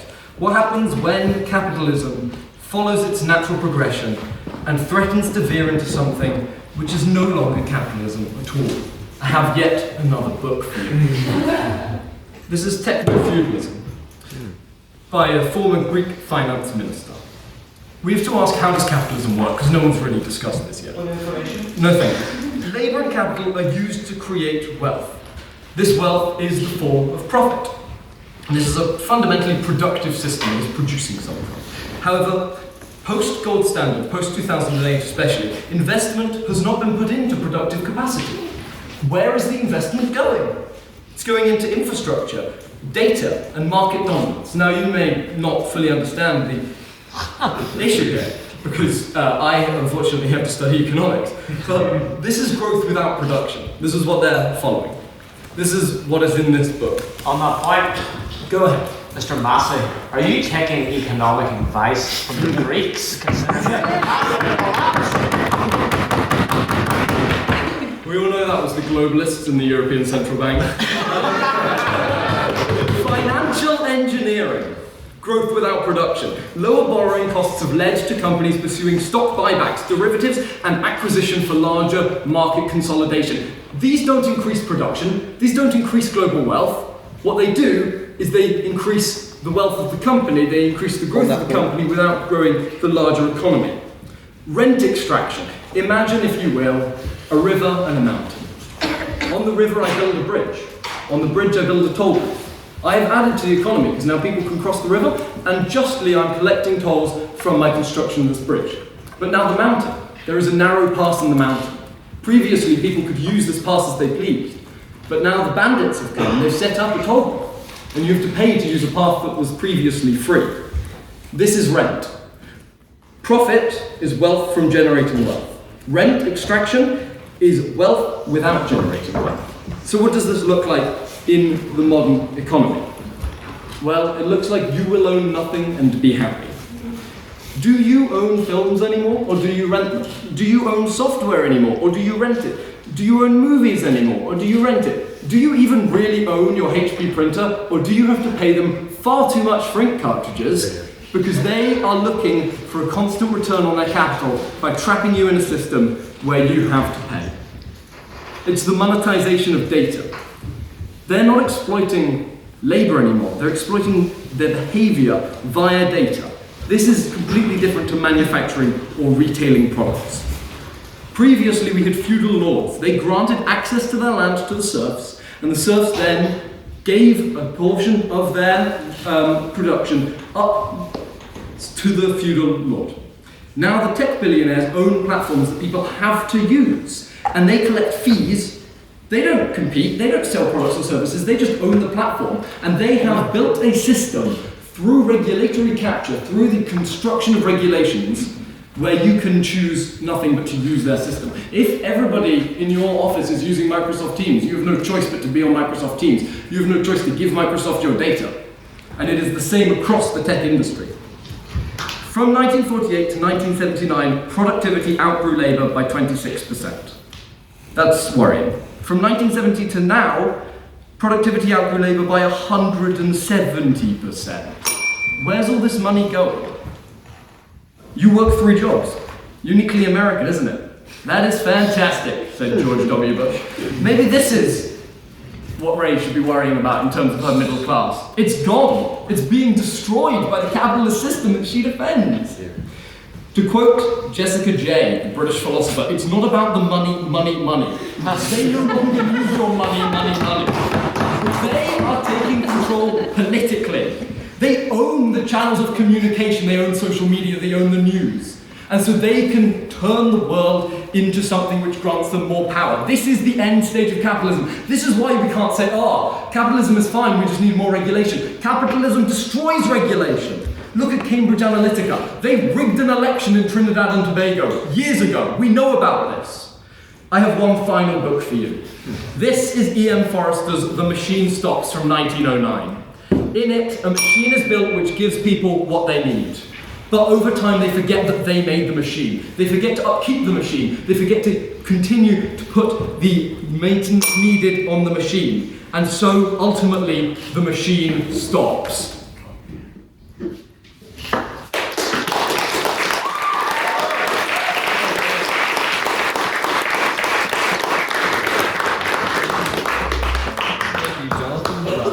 Fine speech, and now to close the opposition and the debate as a whole, I would like to invite Elliot to the podium, please.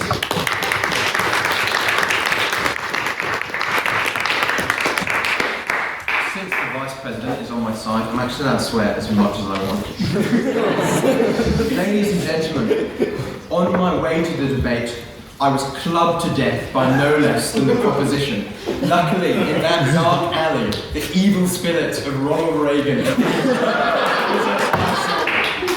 When Adam Smith, the father of economics, wrote The Wealth of Nations, I'm not sure he expected what occurs in markets today. Right now, there are Princeton maths geniuses chained to desks in the bowels of Citadel, trying to calculate how likely it is that Mark Zuckerberg divorces his wife. Offices are populated by hundreds of thousands of fleshy machines that turn cocaine and champagne into PowerPoint presentations. Ladies and gentlemen, before this debate, I uploaded my entire paycheck to Polymarket and bet it all on the return of Jesus Christ in 2020. It is happening, ladies and gentlemen. But despite this, the West has kept capitalism. If it has failed, as the proposition argues, why have we stuck by it? The answer is economics, but you, I think, don't want economics. I'm also really creatively bankrupt after the boyfriend debate, and a firm believer in the best tricks are so nice they work twice. So, ladies and gentlemen, we are going back to the purest, freest market there is, the Belfast clubbing scene. First, markets set the price of goods efficiently. Through supply and demand, the actual value of a good is found by the price people are willing to buy it. Imagine, for instance, Kremlin. Beginning of the night, me and Hugh entered the club. We might have a pretty good time, but we're common goods. We're iron or copper, right? No one's much interested, but then suddenly the music stops. Jonathan Massey enters. Everybody wants a piece. He's like gold or silver or oil. The ladies are invading Venezuela just to get In this way, the market price of me, Hugh, and Massey is effectively set. The internal economy of the club operates better because the price of all goods is calculated. Next virtue of capitalism. Capitalism encourages the free movement of people. George Farman really loves this point. Firstly, we're seeing it encourages porous borders. We're seeing anti-migrant rhetoric, but compare now to feudal Japan, which shut its borders completely for over 200 years, or the Iron Curtain in the Soviet Union. In capitalist countries, companies want to encourage migration so the very best employers can go and work, for instance, at Cooley Construction. In return, workers can move to where the opportunities are. I moved to Belfast because it was the Russell Group uni I got into. When Lavery's closes tonight, will the serious drinkers just give up? No, we get to spoons. And when spoons inevitably devolves into a war zone, will we give up? We will never give up. We will never back down. We will go straight to Kremlin. And when Kremlin turns out to be about as much of a gay club as Ulster is a university, we will have to move on.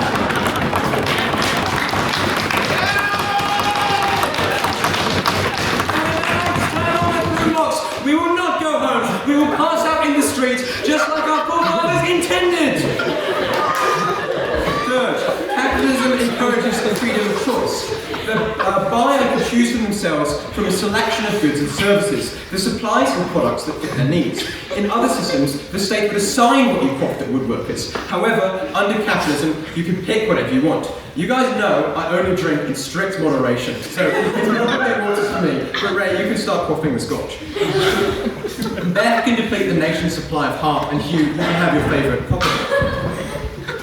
Everyone else, you can have whatever you want and come and pass out on the street with me. That freedom of selection means that not only do you get what you want, but the goods that are produced tend to be the ones that benefit the most people. The opposition has tried to argue against these inarguable virtues, but their points have fallen short of the mark. Hugh Child, you went through a list of your woes with the world, but never did you prove that those traits are endemic to capitalism. Famine happens under other systems, corruption happens under other systems, and like an autocrat you refuse to answer POIs, although so do I. And you detect when we keep the heating on in the flat. James Tourish, you speak about how capitalism and consumer culture controls us, but let me ask you, were we less controlled under feudalism? Were communist regimes freed from coercion and control? Ultimately, the soft control of capitalism is far preferable to the hard control of ulterior systems. Sure. We never specifically advocated for feudalism or indeed socialism. The better system would be better regulation and a system that regulates and distributes wealth better. For instance, do that. go back and forth. For instance, what we have in, say, Switzerland, which is quoted by Ray, a capitalist country. Maeve surname. You spent a majority of your speech speaking about widening prices, but rising prices are generally caused by food shocks and inflation, both of which are factors outside of capitalism. And capitalism has a much more reliable track record of feeding its citizens than alternate countries. Jonathan Massey, as far as I'm concerned, once Yanis came out, your argument died. Go ahead. Look guys, would you like to live in a world where your club prospects are decided not by the content of your character and how far you can throw it back, but by a cold and distant governing body? Would you like a world where we're playing 12 clubs but with countries get you locked in the gulag?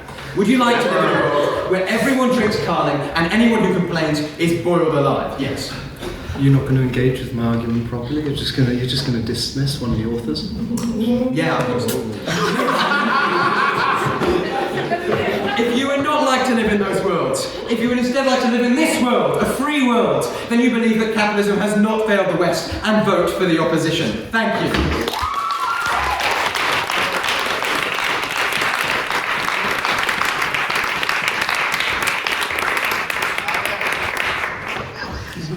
Thank you, Elliot, for that very fine speech. And to all of our speakers, you heard me mention earlier about the Manchester United DNA, but the Manchester United DNA produced Brooklyn Beckham, who is an Arsenal supporter as well, by the way. But what you saw tonight, folks, was the Litter-ific DNA in action with this excellent debate, so I think that deserves a round of applause again.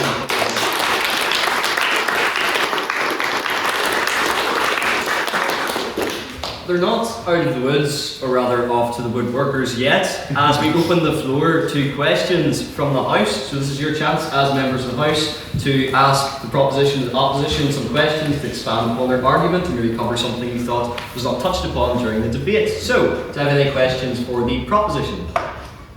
Chloe. So I heard a lot about how specifically renewable energy is enough to meet the West's needs now. But how do you explain the Germans' failed energy wind project that basically made them reliant on Russian oil to the point where they're actually sending Russia money in order to receive what during a war between Russia and Ukraine? Thank you. Quite simply because the German Green Party shut down every single nuclear reactor in the country, and therefore they moved back to coal. Renewable would be enough if we actually invested in it because it is cheaper. It's not enough because there isn't enough investment in it because of capitalism. So. But what about the... Move back. Someone in the opposition care to respond? I mean, because of capitalism is very vague, but the reason we tend to see renewable systems underinvested is because of lobbying and government. In terms of the actual cost effective of renewable systems, they're often much better, much more reliable than oil and gas. And I think this is an area where, for instance, countries like the US tend to have vested interest in influencing government, but they don't influence markets into overinvestment in oil and gas. Thank you to the two Johnnies for answering those questions. Do we have any other questions for the proposition? I'll go, George. I wonder how they'd respond to the fact that communism is basically just cringe. And also as well, I don't know if anyone's seen these edits you get on Instagram, like NATO edits, like Cold War edits. I wonder how they'd respond to NATO being based. I'll perhaps take a more serious question for the proposition. Thank you, though. I'll go Ash. Okay. I would like the proposition to clarify its position because I feel Jonathan Massey completely meant Hugh, because he says that capitalism removes the ability for itself to self-regulate, whereas Hugh argues that it just needs better regulation. So could you guys clarify your stance on that? Because complete contradiction. I would argue that we actually did agree. I argue that capitalism does require the regulation and that fundamentally it is being eroded by the systems of capital that we have set up. And now we are fundamentally losing control of the machine that Massey brought up. Thank you. Would someone from the opposition care to respond to that point? I'll take it. Yeah. I agree that there were some fundamental contradictions in your points. For instance, James continued to say, you know, we don't need this horrible capitalism, we just need regulated capitalism or a regulated system outside of socialism, feudalism, communism. There's not really another option. Whereas, you know, you guys are arguing for regulated capitalism, which exists in the West already in the likes of the Nordic countries. Thank you. Would someone like to ask a question to the opposition? Now, do you have any questions for the opposition? Go Jack. So the opposition mentioned stability that capitalism supposedly brings in their speeches. But compared to other systems that we have seen, is capitalism not an inherently destabilizing system? In that at certain intervals it will produce tremendous swings both up and down. Compared to communism, quote-unquote communism, as practiced in the Soviet Union, at least it was relatively stable. It was terrible, but it was relatively consistent terrible. Not in the opposition? Challenge that. I mean, America is still around, the Soviet Union isn't. But on the issue of the volatility of markets specifically, I mean, you do get market failures, but recently the errors we've seen in the markets are realistic reflections of material conditions. When Russia invaded Ukraine and we saw instability in food prices, that makes sense. The supply of food became unstable. That's a system reacting inherently to external conditions, and I think that that is an indicator of a better functioning system than one where it had stayed, the price of the food had stayed stable. Thank you, Elliot. Would someone from the proposition care to respond? I think, frankly, the claim that capitalism brings more stability than other systems is true when it's properly regulated, which was our whole push. Our whole push is that regulated capitalism is not what we have in the West. The collapse of regulation because of capitalism is what is occurring, which is why you have things like Tesla, which is not the largest car manufacturer by output, being the largest car manufacturer by value. That's a complete mismatch in the market, and it sort of goes against what's being claimed by the other bench. Thank you, Jonathan. I'll take one more question for the opposition. Luke, well, this is going to get philosophical. So it has been mentioned that the West hasn't been failed by capitalism, but it's been argued by the first opposition speaker that the values of Christianity has actually been the central founding point upon which the West was founded. The Judeo-Christian value of agapic love, of making the world a better place, of giving to your fellow man without expecting back, turning the other cheek, these are all contrary to the self-serving desire machine which capitalism propagates. I wonder, has the morality of the West not been impacted by a rise of capitalism, and has that not been a failing of capitalism? Here. Someone from the opposition? Sure it was. No, go ahead. Sure? Okay. I think that there's an idea that capitalism encourages individualism, and that can be true in isolation. But the most effective and valuable structure in capitalism are not individuals going alone. They're companies, which is people cooperating, maybe in a competitive environment, yes, but fundamentally, the companies that exist today, Apple, Nvidia, couldn't exist without people coming together, coming up with a plan and filling a niche in the market that is required by the citizens of their respective countries. Thank you, Elliot. Would someone from the proposition care to reply? I think Luke raises a very good point, and it ties into a larger point that this debate has largely focused on economics. Failure, as I said in my speech, expands beyond that realm. Can we really call capitalism a successful system when we find it harder to get on the housing market? When we see rates of suicide, for example, in the United Kingdom, the highest they've been in over 30 years. When we see rates of loneliness higher than they've been ever. We'll certainly look at the economics, but it doesn't really matter how much money you have in your pocket if you have no purpose in your life. And I think that's a fundamental fact that the opposition has failed to address in this debate. Thank you, James. And finally, we'll take questions which are abstaining questions. So for those who don't know, these are questions put evenly to the proposition and the opposition. Now, I'm never one to advocate for violence. However, I do have quite a heavy gavel in my hand, so if you ask a question that is more biased to one side or the other, you will very swiftly find out. I'll take Mr. Spratt. For both sides, it's been mentioned about the moral implications of the alleged failure of capitalism, but we've only addressed it in economics. How are we meant to fix this alleged moral failure purely through economics? What moral implications or moral points would you be wanting to address to fix this? I'll allow the proposition to go first. I suppose I'll take that one. I personally have a problem with capitalism because it puts profit at the centre of the system. When in reality what we should be looking to do is safeguard the common good and to protect human dignity. The fact is, consumers are treated as numbers, as statistics in capitalism. And sure, we can talk about the countless people who have been pulled out of poverty, but the opposition have not talked about the countless people all across the world who have faced exploitation because of capitalism and the markets. The fact is, they have totally disregarded the moral realm of this debate and instead focused on economics. And I think that is indeed a failure of capitalism inherently, because capitalism turns everything into a rat race, which is about economics, when we should have a bit of a broader mind. Thank you, James. Someone from the opposition care to respond?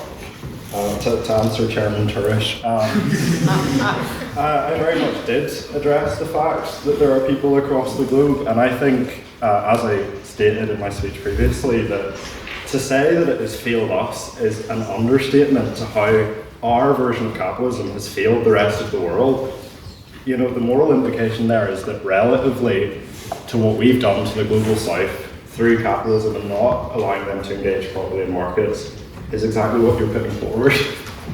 Thank you, Ollie. I'll take one more abstaining question. Yes, Rosa. It seems both sides are arguing in favour of the same thing, regulated capitalism. But whether you support capitalism or not, the promise of capitalism is that, like, profits incentivize businesses to make better goods because consumers will choose to purchase better goods. And it is therefore fundamentally hostile towards regulation because it relies on the consumer regulating by choosing the better goods. I was wondering if you could comment on that. Thank you. I'll let the opposition respond first this time. So regulation depends a lot on the industry. In industries where we have natural monopolies, that prevents an efficient market from operating. For example, water. You can't choose the water supplier that goes to your house. In healthcare, you can't choose if you get in a car accident the healthcare provider that you use. So in that space, regulation is very important. But then when it comes to more free market areas, where there's more of an array in the kind of competition, I would talk about the proposition brought up the space of online and online activities. You've got Instagram, you've got TikTok, you've got YouTube, you've got Facebook, you've got Amazon. There's a whole array of service providers with things that you can engage in. And I think in that space, regulation is less necessary, although still necessary in some spheres to prevent the human harm. Thank you, Elliot. And someone from the proposition, here goes Paul. So to start off with your point of self-regulation, I think that is only really a luxury among certain areas. So for example, you brought up water companies. You don't really have a choice as far as that goes. Thames Water is the water company for a large part of the south, and that is a company which actively uses money which the government earmarks for helping them out in the jam, which is now dumping raw sewage into our waterways. And they've decided to use that money instead on executive bonuses to prevent their executives who are already in contract from leaving.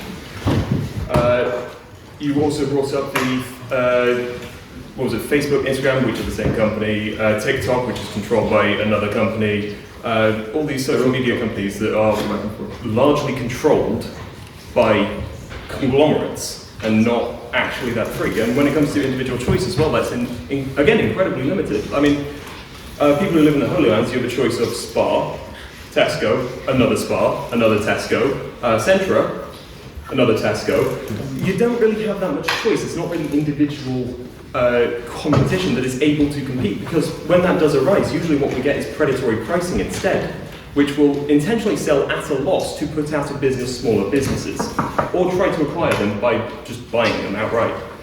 I think the main difference between our side and the opposite bench is that they have argued that corporations have the freedom, therefore we should continue to exist in this version of capitalism, whereas we argue that the individual has been limited by those choices and that we have no longer got the freedoms that we used to.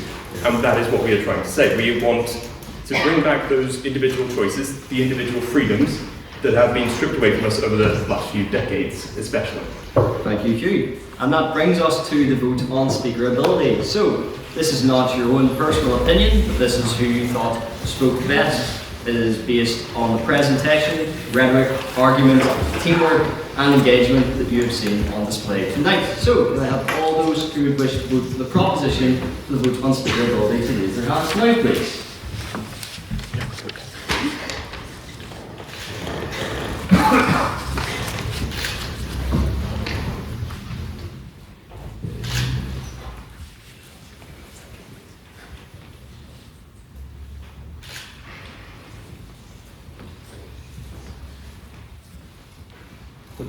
Yes? Can I have all those who would like to vote for the opposition to vote on speakerability to raise your hands now, please?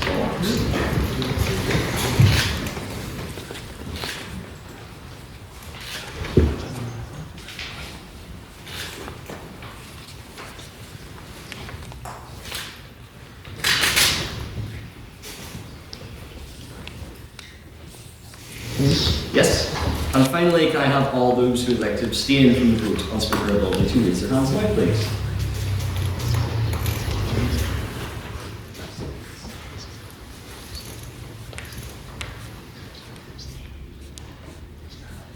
Well, yep. Mr. Secretary, can I have the results from the vote on speakerability, please? Yes, with 33 votes for the proposition, 28 votes for the opposition, and 12 abstentions, the proposition carries and the motion passes.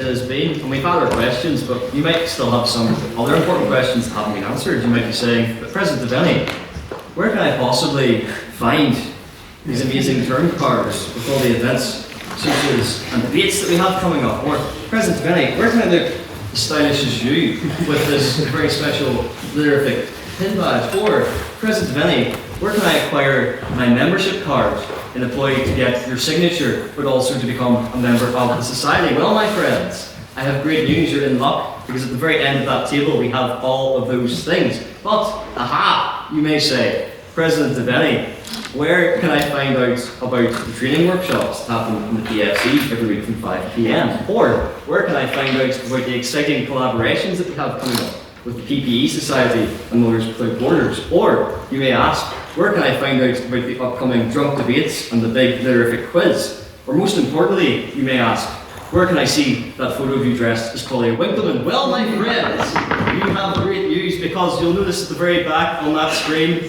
very soon there is a big massive QR code, and don't worry, because its little brother is also on all of our term cards, and that's where you can find out about all of our socials and really become a part of the Lyrific community. And if you're wondering how to become a member, I'll pass it on to council announcements to elaborate on perks of membership, but also to our treasurer to tell you all how you can become a member of this wonderful society. Yes, so if you want to become a member, you can either give me £5 and your name and student number. Ideally not, you should go to the link in our bio. I'm not going to say that. My TikTok shop, guys. Buy membership on the Fixer. It's great, you get £5 off the upcoming formal. You get other things as well. I would say get more, but I guess we really don't. But it's definitely worth it. It's £5. You will be missing it. That's a pint of Larry's, so I mean, make a decision. But yeah, and also if you want to buy a pin badge, you just have to give me the money as well. And yeah, so that's great, guys. Do it, please. Thank Okay, you. membership.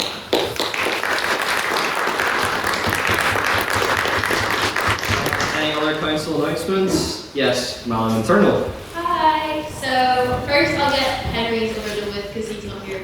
As Daniel said, there's a competitive debating workshop on Monday at 5. If you debate here and you're thinking, oh god, this is class, I'm really good at it, I love argument. If you want to get better, competitive debate training is the way to get better at it. It's something here at the Lyrific we're still actually trying to find our feet on, at really having a presence down in Dublin and showing them that they're all WANKERS. Don't want to take the hand up many words, guys. But like they have, like we should have a presence down there, and everyone here has the ability to do it. We need to practice it, it's like a skill. So come on Mondays at 5 o'clock. I promise it'll be fun. I show up sometimes, it's more Henry's thing, but like I get dragged along. But you guys should go, it should be really fun. And then on my end, everyone was amazing today, thank you so much. No mediums with their own class. Thanks again, Elliot, for bringing up clubbing, I always enjoy that one. And then, so next week we have this House would reinstate Hugh, the Irish language signage. This will be a really interesting debate. It's also very topical on campus, so I really encourage if you have like a friend who's like really into Irish or really not into Irish, bring them to the debate, it could be fun. It's really, really topical. Okay, so and also potentially, I've made this mistake before of announcing a collab and then them ghosting me, so I'm going to give as many caveats as possible. But the Common Gaelic Society and the SU Bar told me they wanted it to be a collab, and I take their word for it, guys. So currently left on delivery, but I take their word for it. So we could have some speakers for Common Gaelic, and also it's a big, I imagine everyone here has quite strong opinions on it. There's a lot of speakers that have signed up to speak, so there is high demand. If you sign up to speak, you do want to speak next week. That's just going to be really high demand. You should sign up for other debates. I'm also anticipating that we'll meet a certain threshold of maiden speakers quite soon. You want to have your name on that list. It means you're cool, it means you're sexy, it means you're fun. So please, if you haven't spoken already, you should be speaking. And thank you.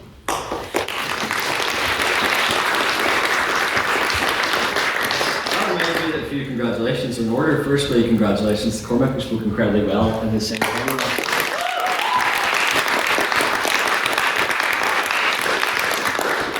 Secondly, we wish the best of luck to the Lyrific Dream Team. We have the woman from Donegal who produces speeches like the Symphonies of Daniel O'Donnell, and the man from Cork who most definitely kissed the Blarney Stone. Henry and Ella, we wish you the best of luck tomorrow. Any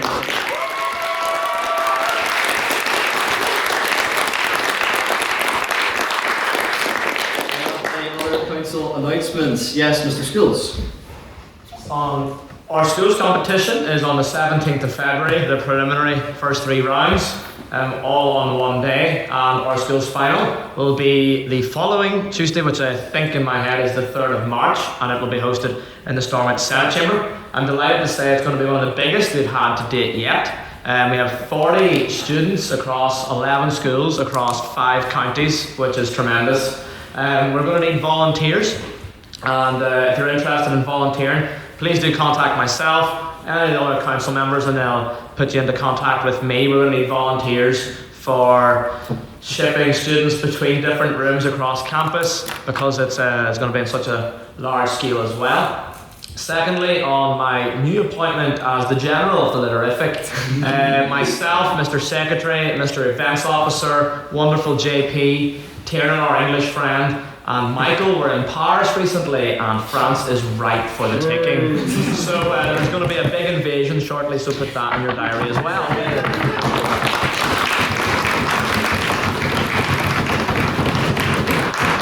Thank you, Mr. Schools, and people of Revolution. Any other council? Yes, Mr. Events. Yes. So on February 9th, we have Declan Lawn. He is the co-writer and producer of the TV show Blue Lights, which you may have seen. Then we have on the 24th of February, Daniel Mulhall, former ambassador to the United States, UK and Germany. We also have Peter Taylor, a former BBC veteran journalist.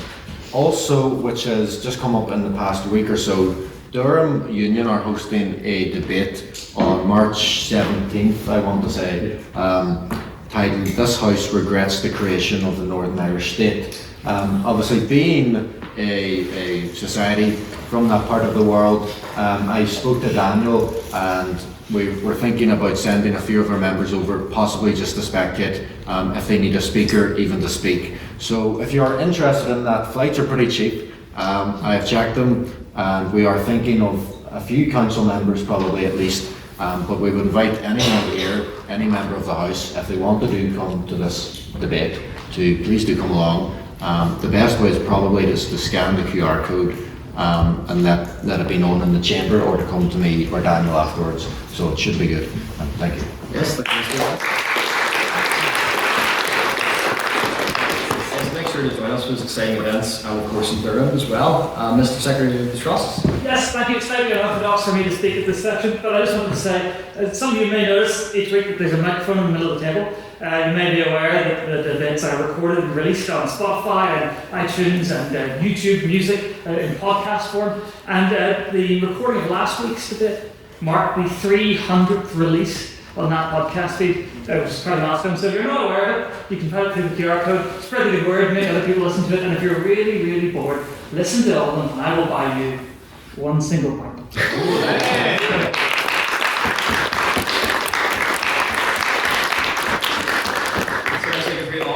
After that, I expect us to be number one of all of your Spotify raps for 2026. And finally, I'll have Madam Vice President. Yes, so I do not have feedback for speakers tonight. I have something more exciting. We are starting the Women's Subcommittee, the Muriel Campbell Subcommittee for Women.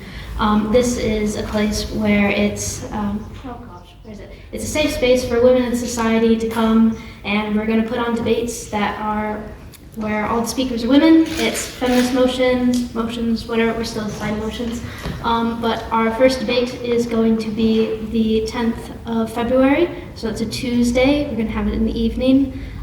If you're interested at all in speaking, women in society, please come up to me or Ella or Beth. Just show up, even if, anyways, every woman is a member of the subcommittee already. That's what I'm going to say.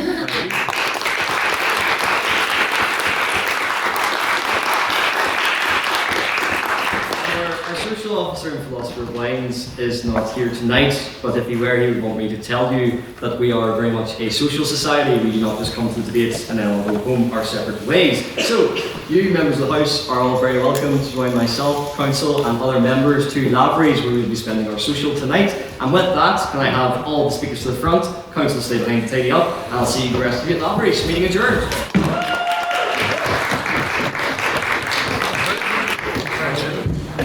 Okay, Elliot.